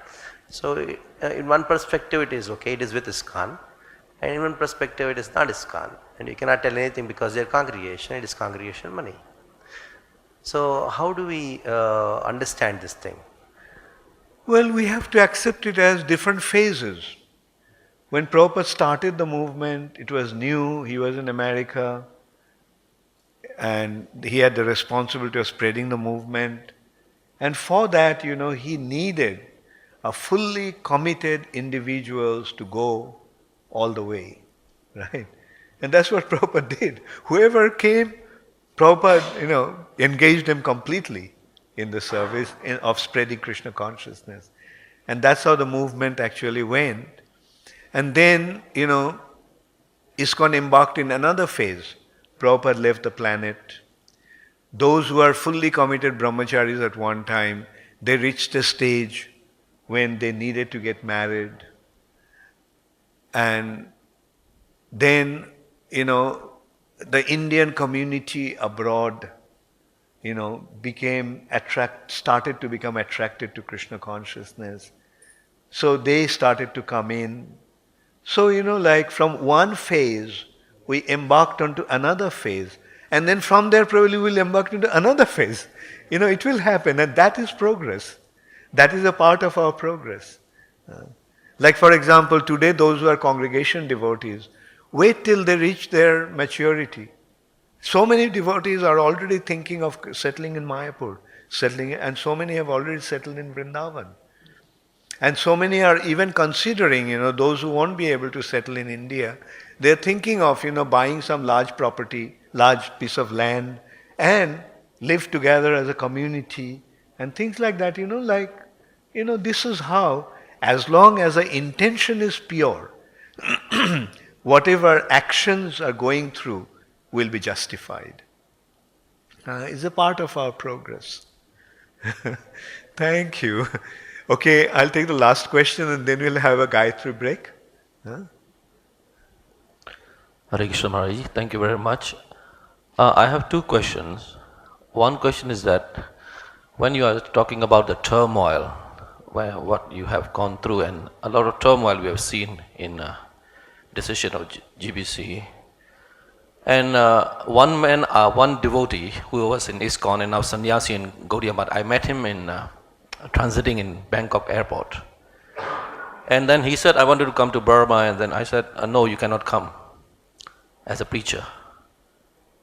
Then we had a conversation, and then I told him that we are going to the very good direction, and then ISKCON is moving forward very nicely.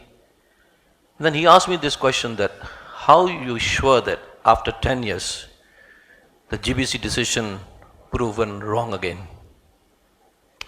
So that is my first question. I wanted to hear from Your Holiness that if this kind of question comes, how should we deal with that?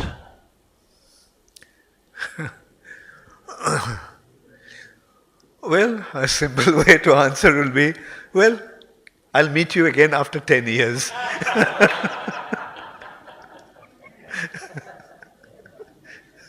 Because, what difference, their opinions, what difference does it make? First of all, they have rejected and gone away. So when, one thing, again, I can tell you from my own experience, those who I mean, not all of them, but many of them who leave ISKCON and go away, they wish that ISKCON will disintegrate. They wish that ISKCON, to justify their deviation. Because then they can say, well, I did the right thing. But if ISKCON flourishes, it pinches their consciousness. Oh my God, I made a mistake. So therefore they wish that ISKCON will be destroyed. So that's why I don't give any importance to these people's questions or their comments. So my another question, Maharaj, is that we are talking about Prabhupada will be, we will show our love by how much we cooperate. So I wanted to understand this cooperation. So what kind of cooperation we are talking? That financial cooperation, manpower cooperation? What kind of cooperation we should have in ISKCON from broader perspective that... Okay, good, very good. Let's go to the meaning of the word itself. Co-operation, collective operation. So whatever the operation is,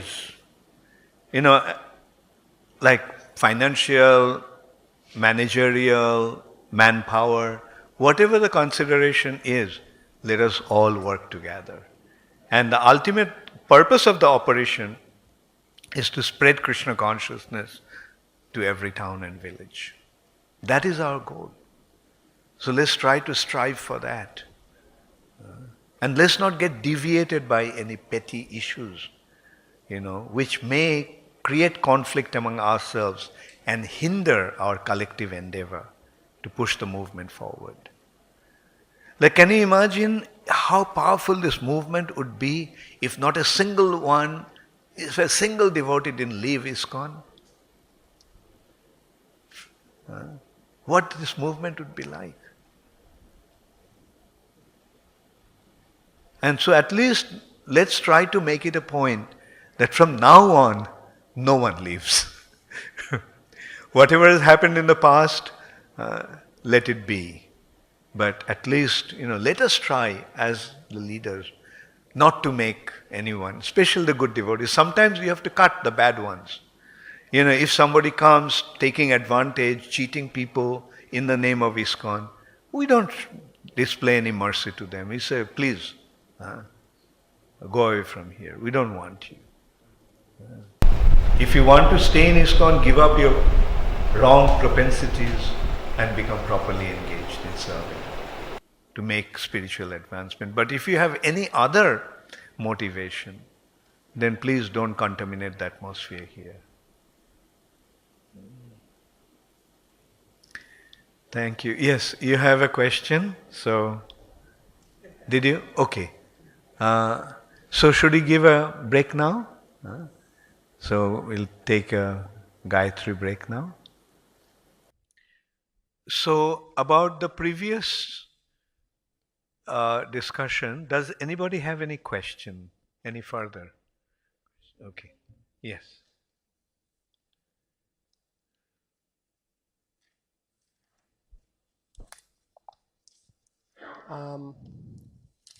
We see that in our society we follow the principle of seniority and respecting the seniors. And at the same time, we see that many GBCs that are very senior, gurus, sannyasis, may retire from the GBC position, and new devotees will be trained and take up that position and become the ultimate managing authority or spiritual authority. How is the GBC planning for all those GBCs that are going to retire, to be like a board, spiritual board guiding the juniors until they are ready to fly alone? Or what will be the relationship between, because many of us are very junior, and let's say they become GBCs and are going to be on the top of your own guru, maybe, perhaps. Well, it's inevitable. It's going to happen, right? Like, that is the succession. one group goes, a new group comes, older ones retire, new ones are recruited or trained and appointed. So this is natural. Now how it will happen? The relationship will remain the same. Like already some of the GBCs have retired and they got the emeritus position. They're not GBCs, but they can come and sit in the GBC anytime, meeting anytime they want. And, the present body of GBC also take their guidance and advice, right, whenever it's needed. And so it's like that, like in a family, it happens like the business, the father retires. Like the family business, father, uncle, and others, they are, father and uncles are in the board of directors or they're managing the business. But then they hand over the thing to the next generation. And then they come, the relationship remains the same, although they are not managing anymore. And the junior ones ask for advice whenever is needed. And they function as if they're subservient, although it's the ultimate managing authority, but in a relationship, they always remain, the subservient according to the relationship and the position. Right? In a way, we would like to see devotees like you are in the GBC position someday. And they're already second generation GBCs. We are pushing Gauranga Prabhu to become a GBC. We are pushing Radhesham Prabhu, and he's a tough nut to crack. He just would not. Like last year, we are trying to convince him. So, it's natural. The next generation, the younger ones, will take up the responsibility.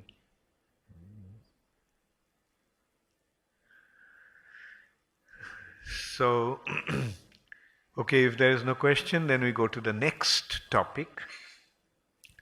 So, the next topic that I selected is unity in diversity. We spoke about cooperation as an expression of our love for Srila Prabhupada.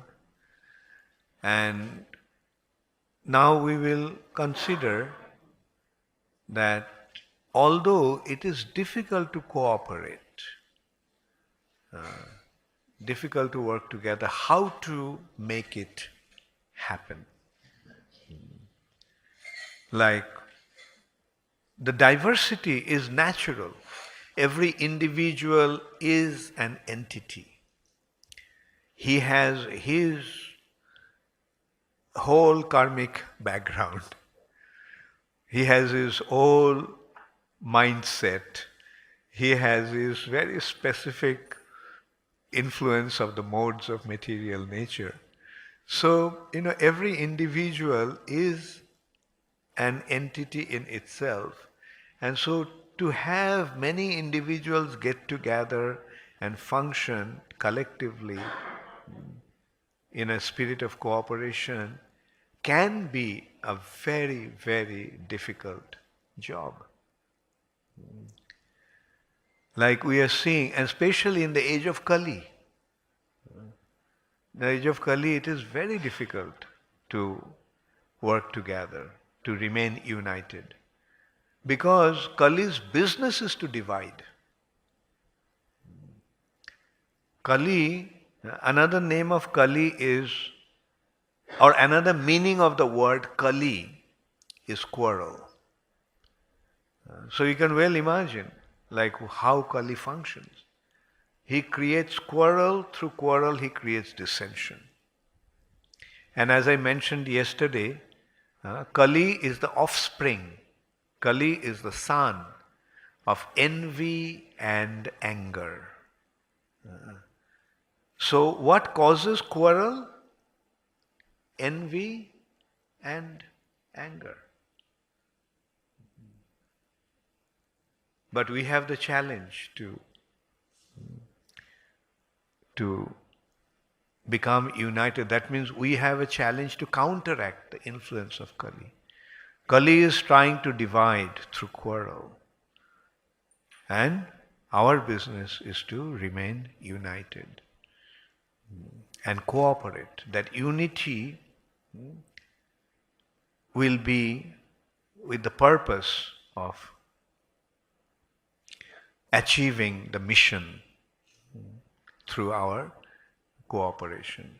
In this respect, first of all, I will read two quotations that we have here.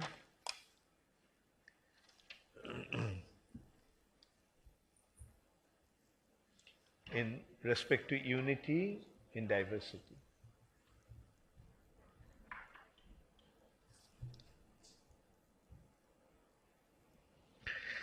Gaurangasena, is it all right?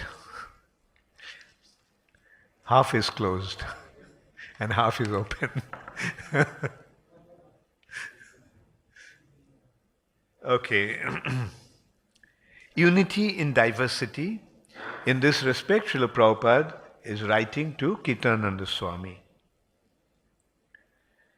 The materialist, without being able to adjust the varieties and the disagreements, makes everything zero.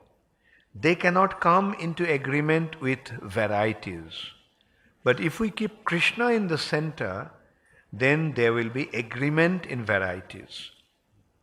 This is called unity in diversity. With all GBC and senior men present, we should discuss how to make unity in diversity. But if we fight on account of diversity, then it's simply the material platform. Please try to maintain the philosophy of unity in diversity. That will make our movement successful. Such clear instruction in that matter. And in a room conversation, Srila Prabhupada is saying, Sankirtan means many men combined together chanting. That is Sankirtan. Otherwise, Kirtan.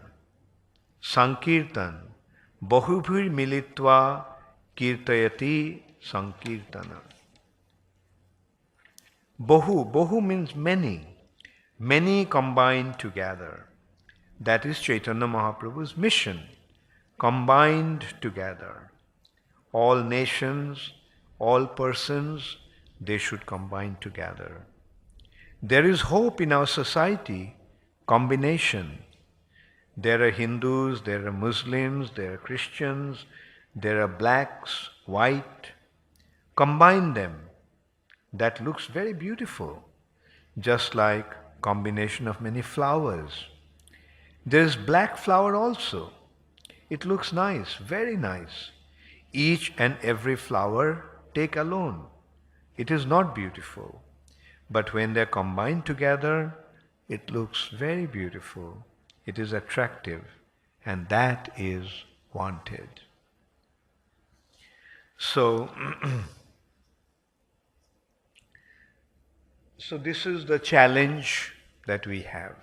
And this will be, Prabhupada, from his first quotation, is making it clear that dissension, quarrel, conflict, and division is a material tendency, materialistic tendency.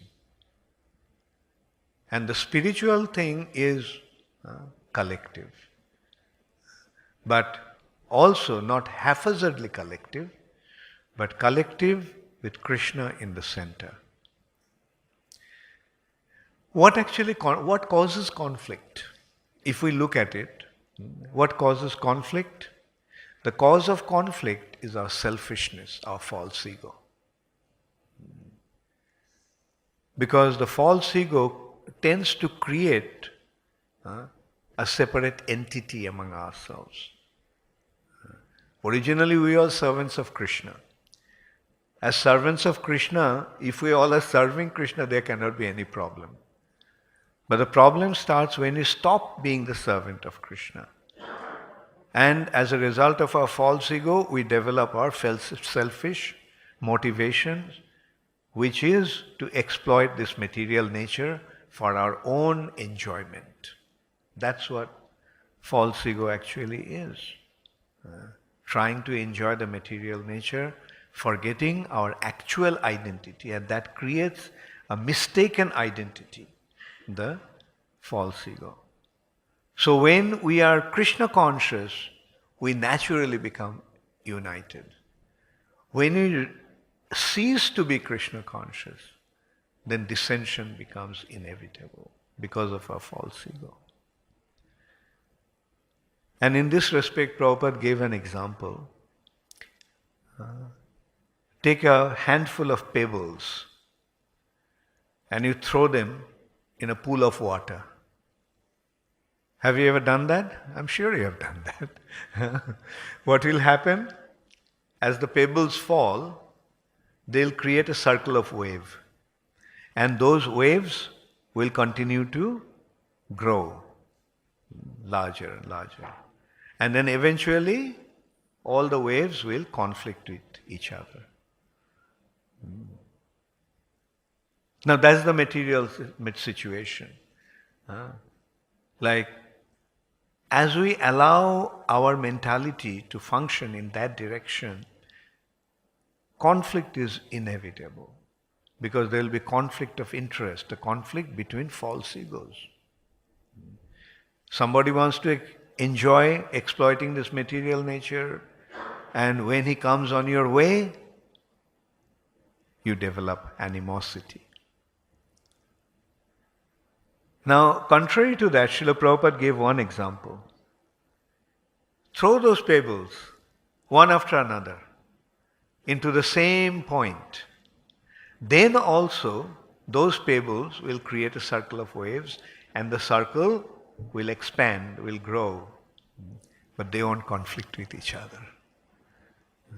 So that is how Prabhupada gave the example of how we, in Krishna consciousness, there is no room for conflict. Although we have the possibility and unlimited possibility to expand our service, expand the area of our activities.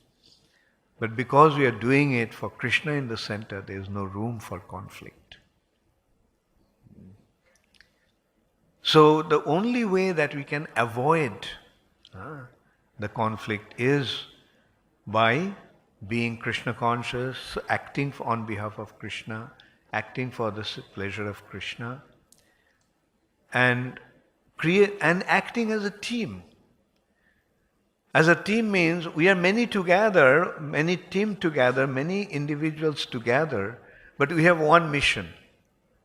When we have a mission, the similar common mission, then we don't conflict. Again, so we can go back to that point. Quarrel. The cause of quarrel is envy and anger. We become envious, and that envy develops into or blends with anger, and the result is conflict, fight. Why do we become envious? What is actually envy? Envy is intolerance of others' prosperity. When we see that others are prospering, others are being recognized, others are getting glorified, others are getting credit, and we develop a tendency or an attitude or a mentality, why him, why not me? That is envy. This inability, Bhaktivinoda Thakur actually defined envy in a very nice way. You know what is Bhaktivinoda Thakur's definition of envy? To be unhappy seeing others' happiness and being happy in others' distress. That's envy. So opposite to envy is actually compassion. And what is compassion? Being happy with others' happiness and being sad in others' distress. So as Vaishnavas, we don't develop envy, but we cultivate the nature of compassion. Let's rejoice when others are being glorified. And as a result of that, what happens? Our heart expands. What does envy do? It shrinks, makes your heart shrink. So Krishna consciousness is a process of expanding our heart, expanding our consciousness, expanding the area of our love. And in that respect, I sometimes think of one example. Like when we work as a team, then the team's victory becomes the cause of our rejoice, and the team's defeat becomes the cause of our distress. Because as a team, we are one entity. The example that I wanted to cite in this respect is a football team. Like in a football team, different players are playing different roles. Not that everybody is playing the same role. There is diversity. There is, in India, we call these positions as forward line.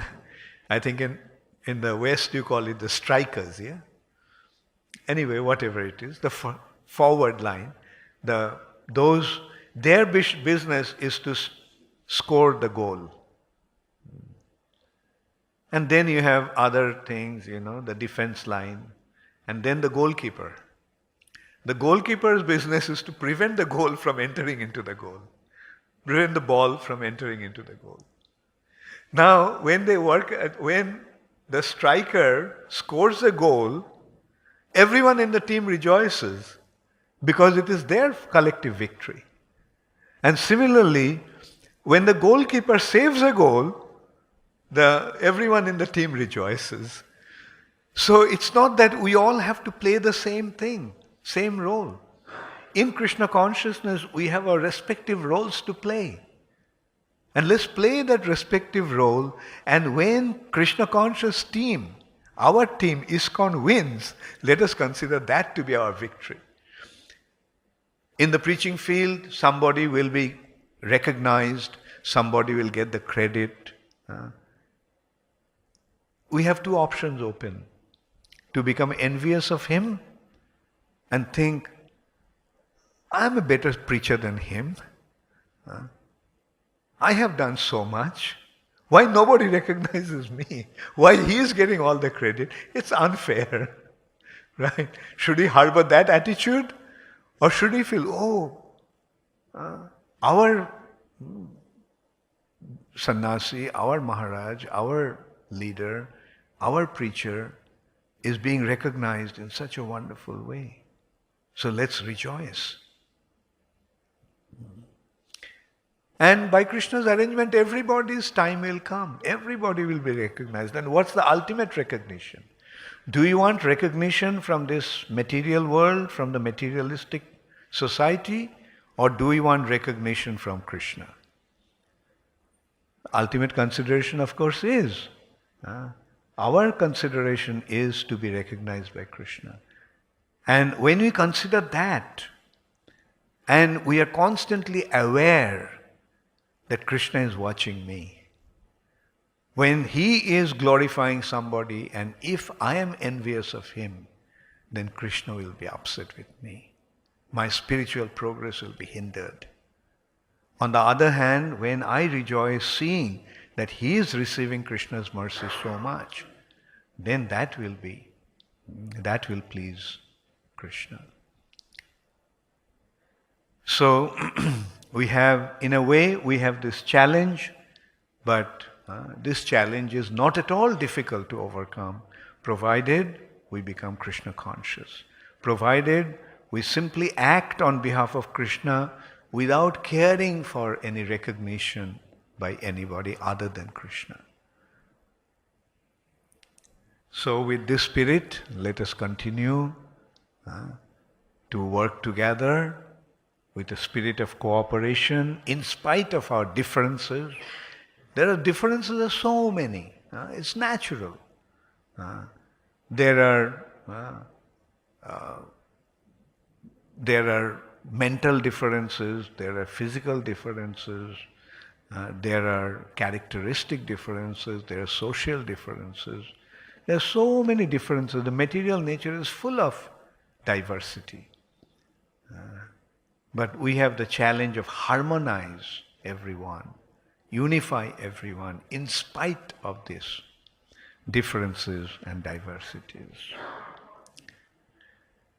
Thank you all very much. So, if anybody have any question in this respect, please feel free to ask. Yes?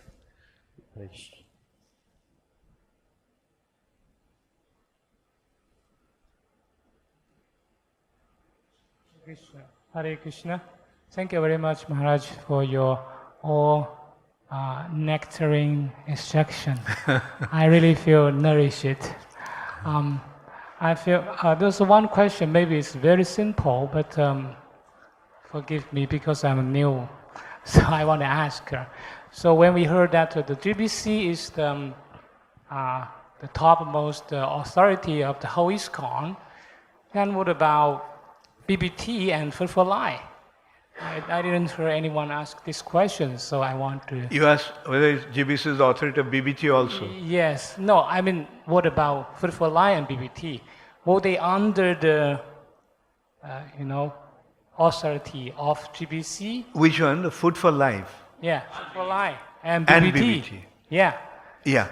So I want for to hear BBT, Prabhupada created a separate body of trustees. BBT has a separate trust, and BBT is a separate entity.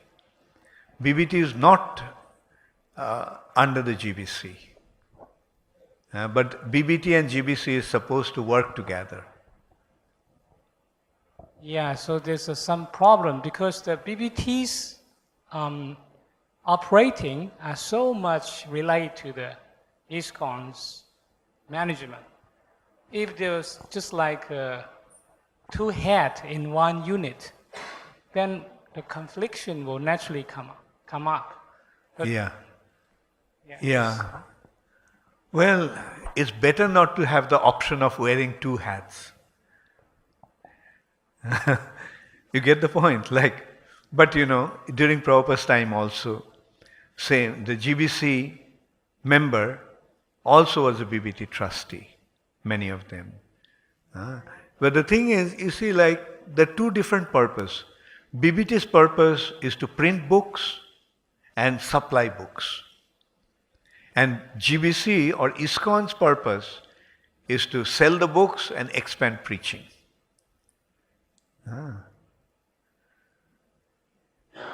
Yes, thank you for your explanation. But still, I wonder because as I understand, when Prabhupada is there, although he divides ISKCON, BBT, and Food for Life, but still Prabhupada is the absolutely authority of the three units. Actually, there is one authority for the whole society, whatever. Yeah. But, But now after Prabhupada was the head of ISKCON in a complete sense. But then, especially BBT and GBC, GBC is the ISKCON, ISKCON entity, governing body, the ultimate managing authority of ISKCON. But BBT is a separate entity. Although they are interrelated. Like if BBT prints books and if the temples don't sell, what's the point of BBT? You get the point, right? So they have to work together. Temple needs books, BBT supplies the books. BBT prints books, temple sells the book, distribute the books. And Food for Life is another entity. Food for Life is more like a part of ISKCON. But sometimes we have a separate entity. Like in India, the Food for Life is a separate entity called Annamrita. They have their trustees, but it is functioning under the GBC. Yes. So the question is, I still feel not very satisfied with the answer, because when Prabhupada is here, he himself is absolutely authority of everything, so he can control whatever happen. This is one authority.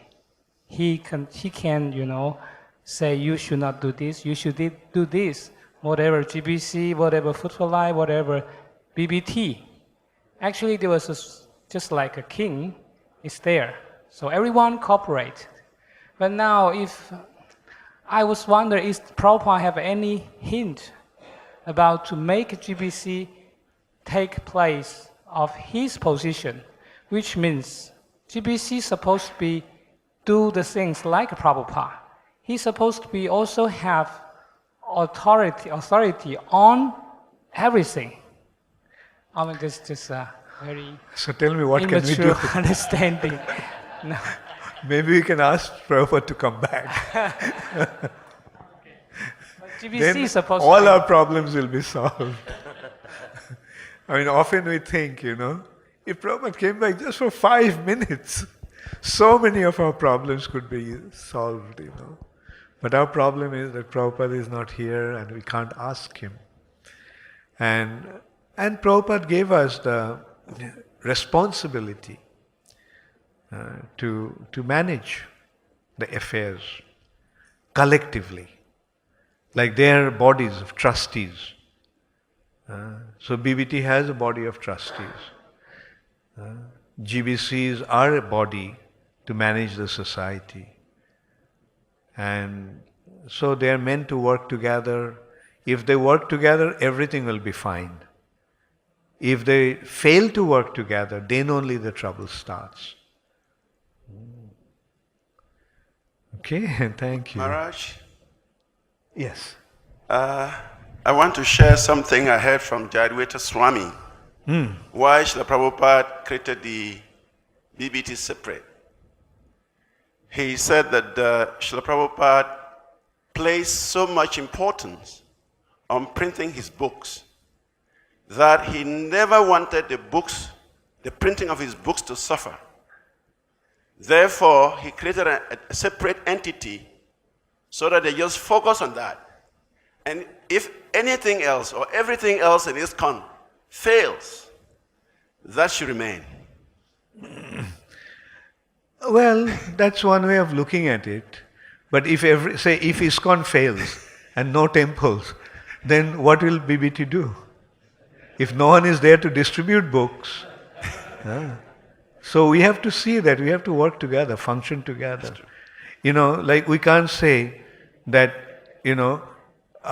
right hand is important, left hand, let a left hand go. Both the hands are equally important for the body. One's function may be relatively more important, but don't we want that both the hands should be there? And yes, Prabhupada gave importance to printing books, but did Prabhupada give any less importance in distribution books? So both are important. Printing is important, distribution is important. So main thing is, BBT and GBC must function together. Maharaj, Yeah. I had 2 points. One is there's so much going on in the name of transcendental competition. Because whole class is so nice about how to be not envious of others' success, and then see that everybody has got their role. But there's so much going on the name of transcendental competition. How would we define? Some people even say Prabhupada encouraged that transcendental competition. To what extent it should be taken, or in what perspective it has to be taken? You see, this is, giving the room for different individuals' propensity to function. Like some individuals have that competitive nature. So instead of competing with on some materialistic cause, let them compete with the spiritual cause, right? And that way, it will be spiritualized, and this way it will be harmonized. Like Prabhupada used that tendency. Get into competition. You all are young Americans. You want to compete. So compete in spreading Krishna consciousness. Compete in distributing books. Compete in expanding Krishna consciousness. So that way he used the propensities to achieve the mission. Like, on the other hand, if everybody becomes a Babaji, then this movement won't spread. So, and in simple words, it can be termed as harnessing the passionate nature. Mode of passion is harnessed to reach some goal. Maharaj?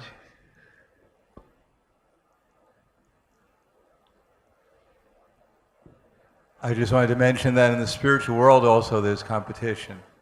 There's Radharani's group and there's Very good point. Tandavali's group. Right. And that competition creates the enthusiasm, but actually pleases Krishna greatly. Very good, yeah. Right. And it creates the variety also.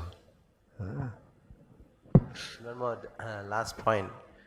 When I read this topic called Unity in Diversity, once we were discussing and one devotee made a comment. I heard from somewhere else. He said a committee a camel is made out of a committee who actually wanted to make a horse. A camel is made by a committee who actually wanted to make a horse. So it's actually well thought and well told also. Actually, whenever we have a committee, what happens is the decisions are delayed. When we try to bring unity, better be individual and do. That feeling comes.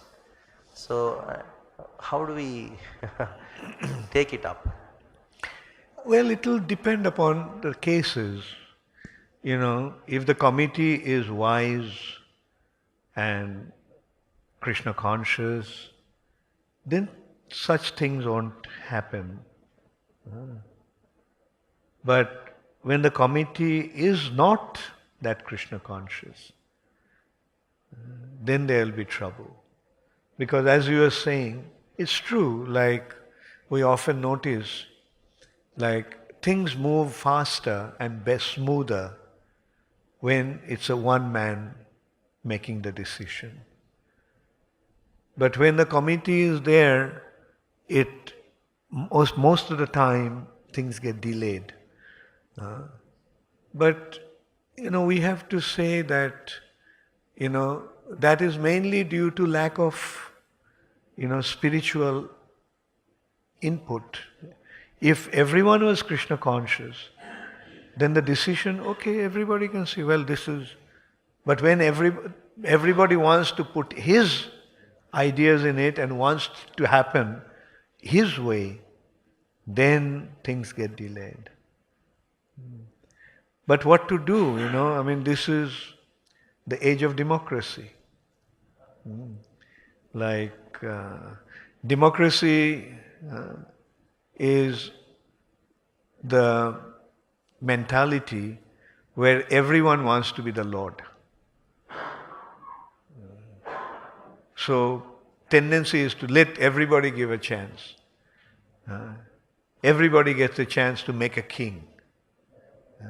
And as you said, when everybody wants to make a horse, they get together, they end up, creating a camel. And during Prabhupada's time, things were so much easier because Prabhupada used to make the decision. And But, it is safer, it is better. Although it takes time, the chances of making mistake is less.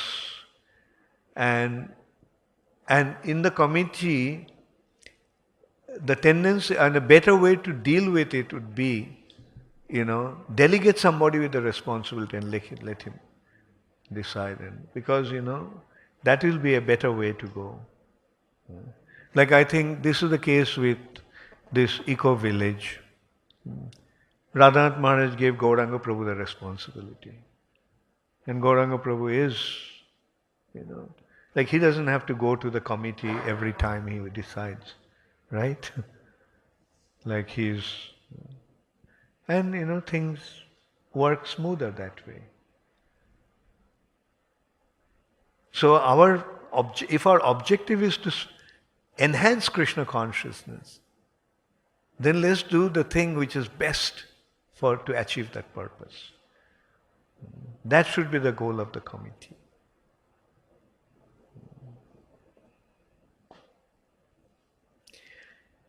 Thank you. Any other question?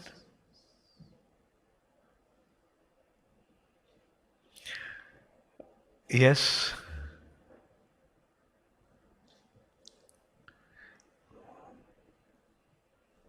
Hare Krishna Maharaji. Very good presentation for unity and diversity. And I want to know the practical application of unity and diversity in ISKCON in a broader view. The practical application will be, like as I said, throw the stone on the same center, Krishna. Then everybody will have the opportunity to do whatever he wants to do, and the result will be expansion of Krishna consciousness. The practical demonstration or application can be, let's work as a team, like a football team, 11 players playing, the 11 different individuals in the 11 different positions, playing the game from their respective position. But everybody rejoices when they win. So through our collective endeavor, when we achieve the goal, when we win, everybody rejoices and everybody benefits. On the other hand, in the team, if somebody thinks, like, again, let's take the football example. Like if the striker thinks that I will score the goal and take the credit, then he may miss the opportunity of scoring the goal. But he sees that the other player is in a better position, so he passes the ball on to him, and he scores the goal. The credit goes to him, but he makes that sacrifice for the sake of the team. So that's how we have to function in ISKCON. Like we have to see where we are going to derive the maximum benefit, and let's try to help there. Yes, Rupanaga.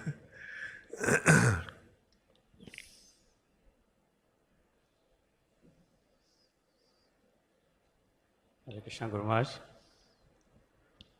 Thank you for enlivening us with another session.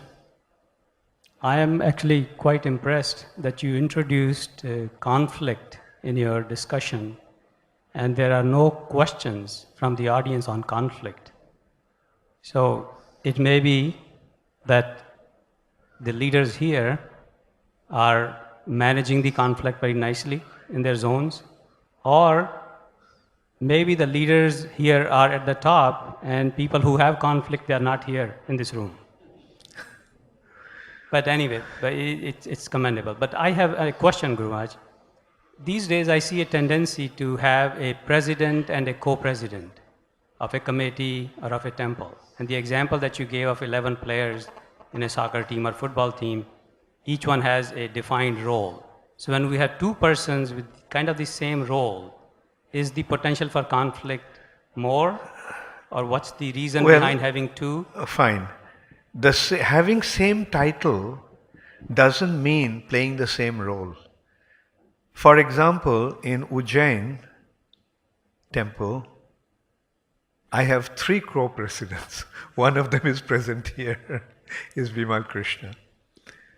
And 2 others are Bhakti Prem Swami, who was Ganga Narayan Prabhu before. And then there is Radha Vinod.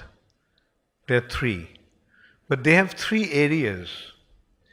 Vimal Krishna is mostly involved in managing the affairs, administration, and dealing with the, government officials and things. Ganga Narayan is mostly involved in preaching and taking care of the brahmacharis and like that, motivating them. And Radha Vinod has his area more like, dealing with the local congregation and, different other areas of the temple management. So the 3 individuals are there having the same title, but they have 3 different areas of acting, functioning. So that just I wanted to point out, having the same title doesn't necessarily mean that they are playing the same role. Yes, Tukaram Prabhu.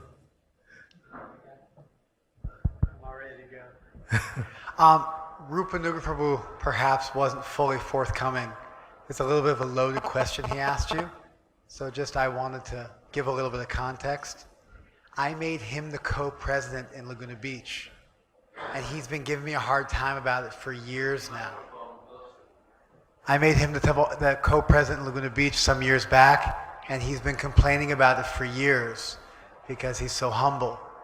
And I can just, for myself, mention that I didn't want him to think that I considered him to be less than me.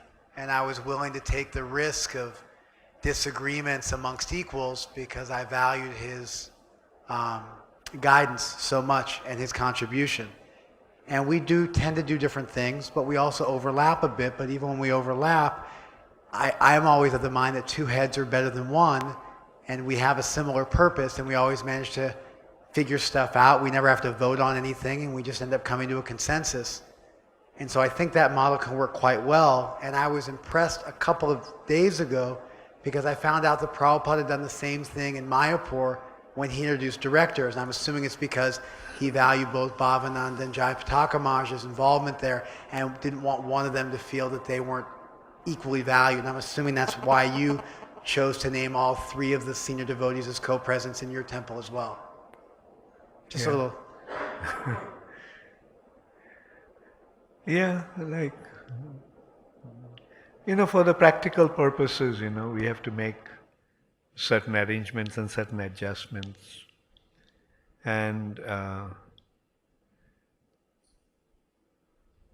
at least, I can say that in Ujjain, they're working very nicely together. And they don't they function together. When they make decisions, they consult with each other. Like that, like 3 friends working together, taking care of the ultimate objective.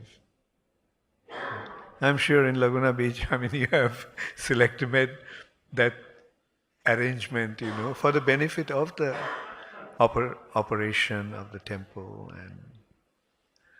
And yes, he is very humble, Rupanuga. And that humbleness often is a sign of detachment. Detachment means not detached from the Krishna consciousness, but detachment from, for, distinction, adoration and profit. Thank you, Tukaram Prabhu. Yes, Revati Raman Prabhu.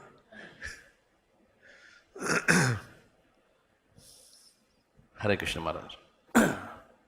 So regarding this Ujjain, these are 3 co-presidents. They're doing pretty good. It may be because of you. You are there. You see, because you are there like a lion. You know? Good point. Good Yeah. point, yeah. But the thing is, that's why I am hardly there nowadays. You are there. In the minds, you are there, and your presence is there. I'm trying to make them feel as if I'm not there. It's like he's saying Prabhupada is not there. It's not possible. Because Yeah. The secret is actually Krishna consciousness. If we function with due Krishna consciousness, then everything will be so smooth and prosperous. Trouble starts when we fail to cultivate that Krishna consciousness. Anyway, in my observation of the ISKCON's happenings nowadays is very positive. ISKCON is developing in a very beautiful way. And it's, most probably this is the way now that ISKCON will start to boom.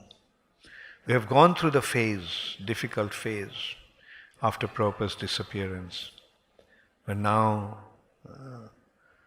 it's going to flourish like anything.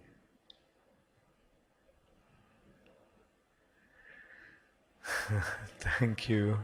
Any other question? Yes, Patri Prabhu.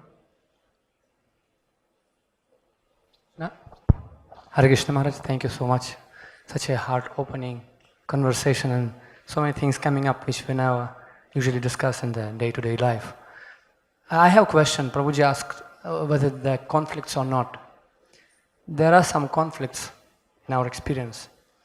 And what my question is, what to do for the leader who is local preacher and he is basically looking after community development of spiritual advancement of devotees. But time to time, senior preacher comes and even speaking, presenting philosophy from authorized way and from the higher position of authority, sometimes without understanding of a local situation and inside matter, inside the local temple.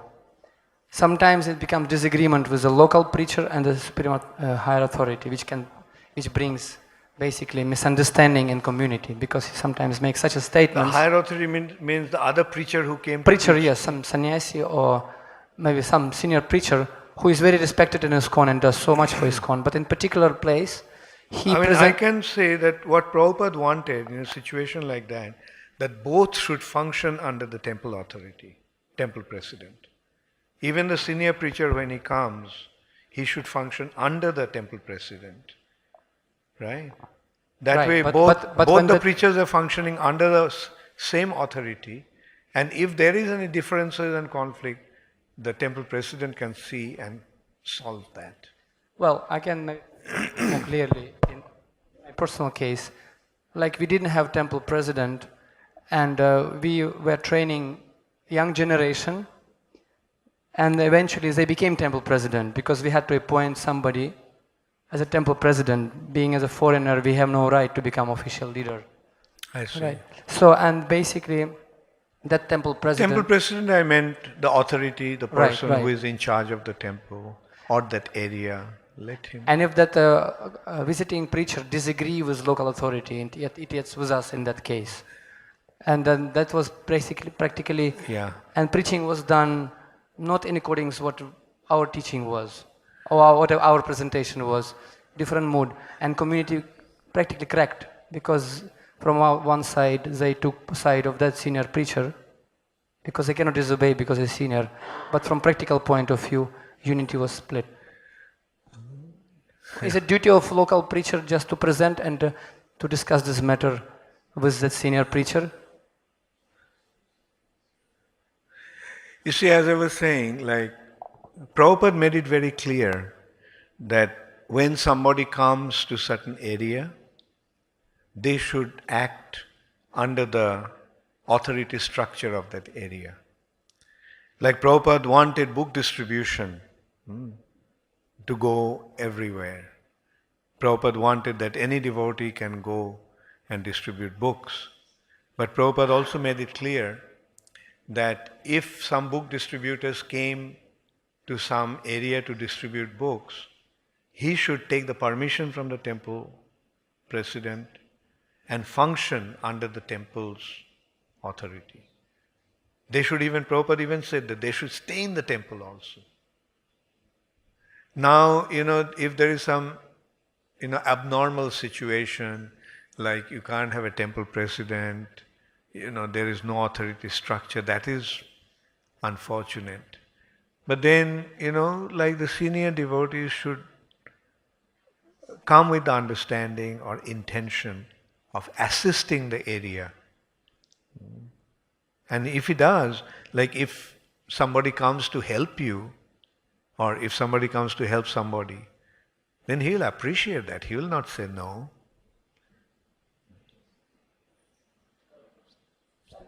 Take another mic, maybe that's not working.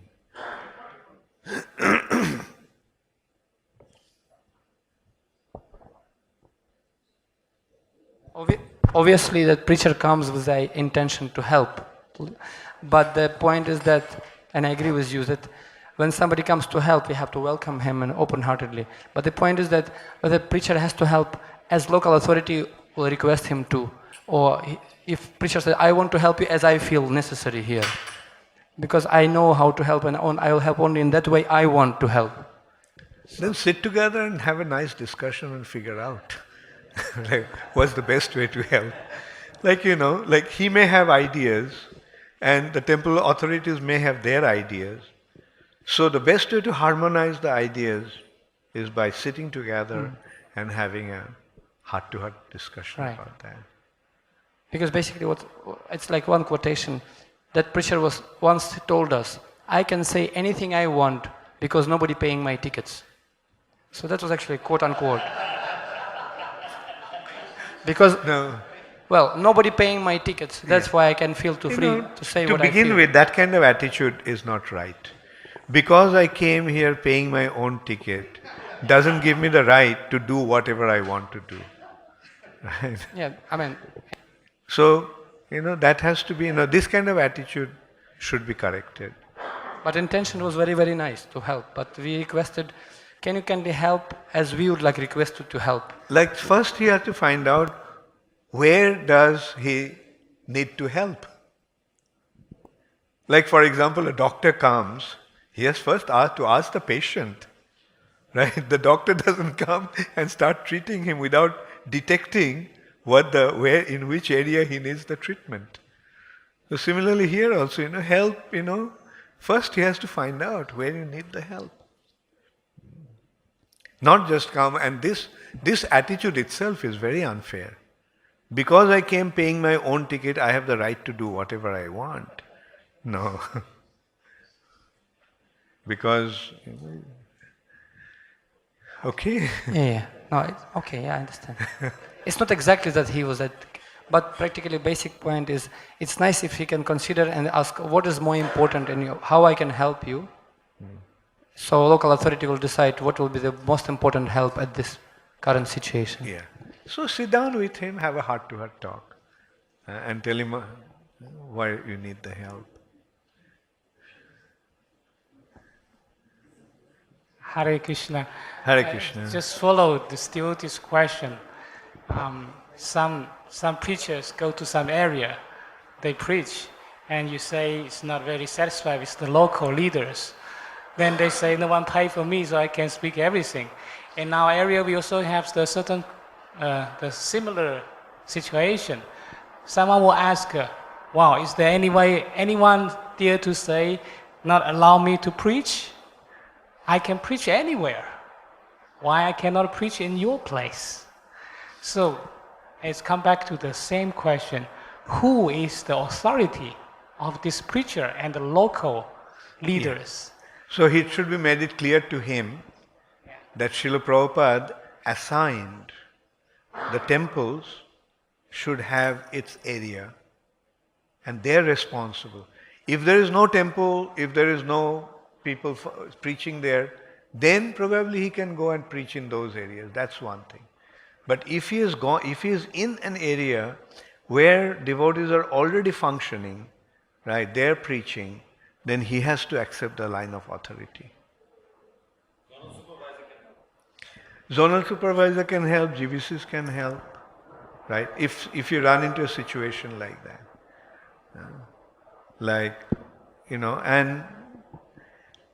That's the thing, like in ISKCON we have a specific line of authority, structure. And that is what is going to keep the structure of ISKCON intact. And if we don't respect that structure, then there'll be trouble. So, I'll end the session now. Kaunteya Prabhu, maybe. Hare Krishna Maharaj. Hare Krishna. See, the first mood would be to thank you so much. At the same time, I don't know how appropriate that is because you are one of the trustees of the GBC College for Leadership Development, but nonetheless, on behalf of the other trustees, on behalf of the participants, thank you so much. We understand that you change your schedule.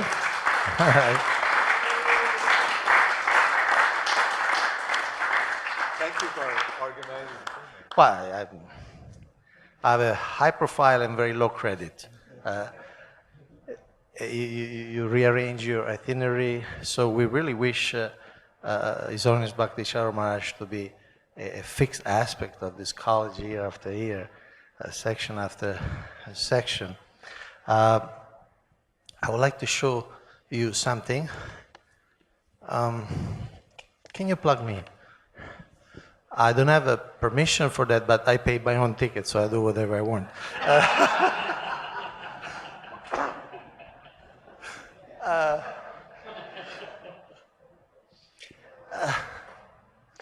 This is the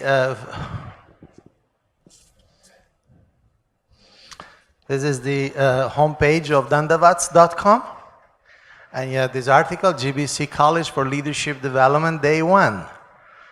And see, we have the panel of Radhanath Maharaj, Pradhananda Maharaj, Giriraj Maharaj, Bhakti Charu Maharaj. So it's already been posted yesterday, and there is the whole article. You could see different pictures. Oops. Sorry. Yeah, maybe that's better. Thank you. So you have a picture of our seminar hall. We have a picture, again, of the panel. We have a picture of His Holiness Bhakti Charu Maharaj at the harmonium, Radhanath Maharaj on the Mridanga, Giriraj Maharaj on the kartals. The inauguration of the logo, the little ceremony we started with, a class by Radhanath Maharaj. And then the whole article. So if your temple devotees, your friends, your families are wondering what you're doing here, you can actually send the link so they have some idea. And the article ends with, and so the GBC College started today in its mission to provide support to the precious devotees who are sacrificing their life to push forward the Sankirtan movement of Sri Chaitanya Mahaprabhu.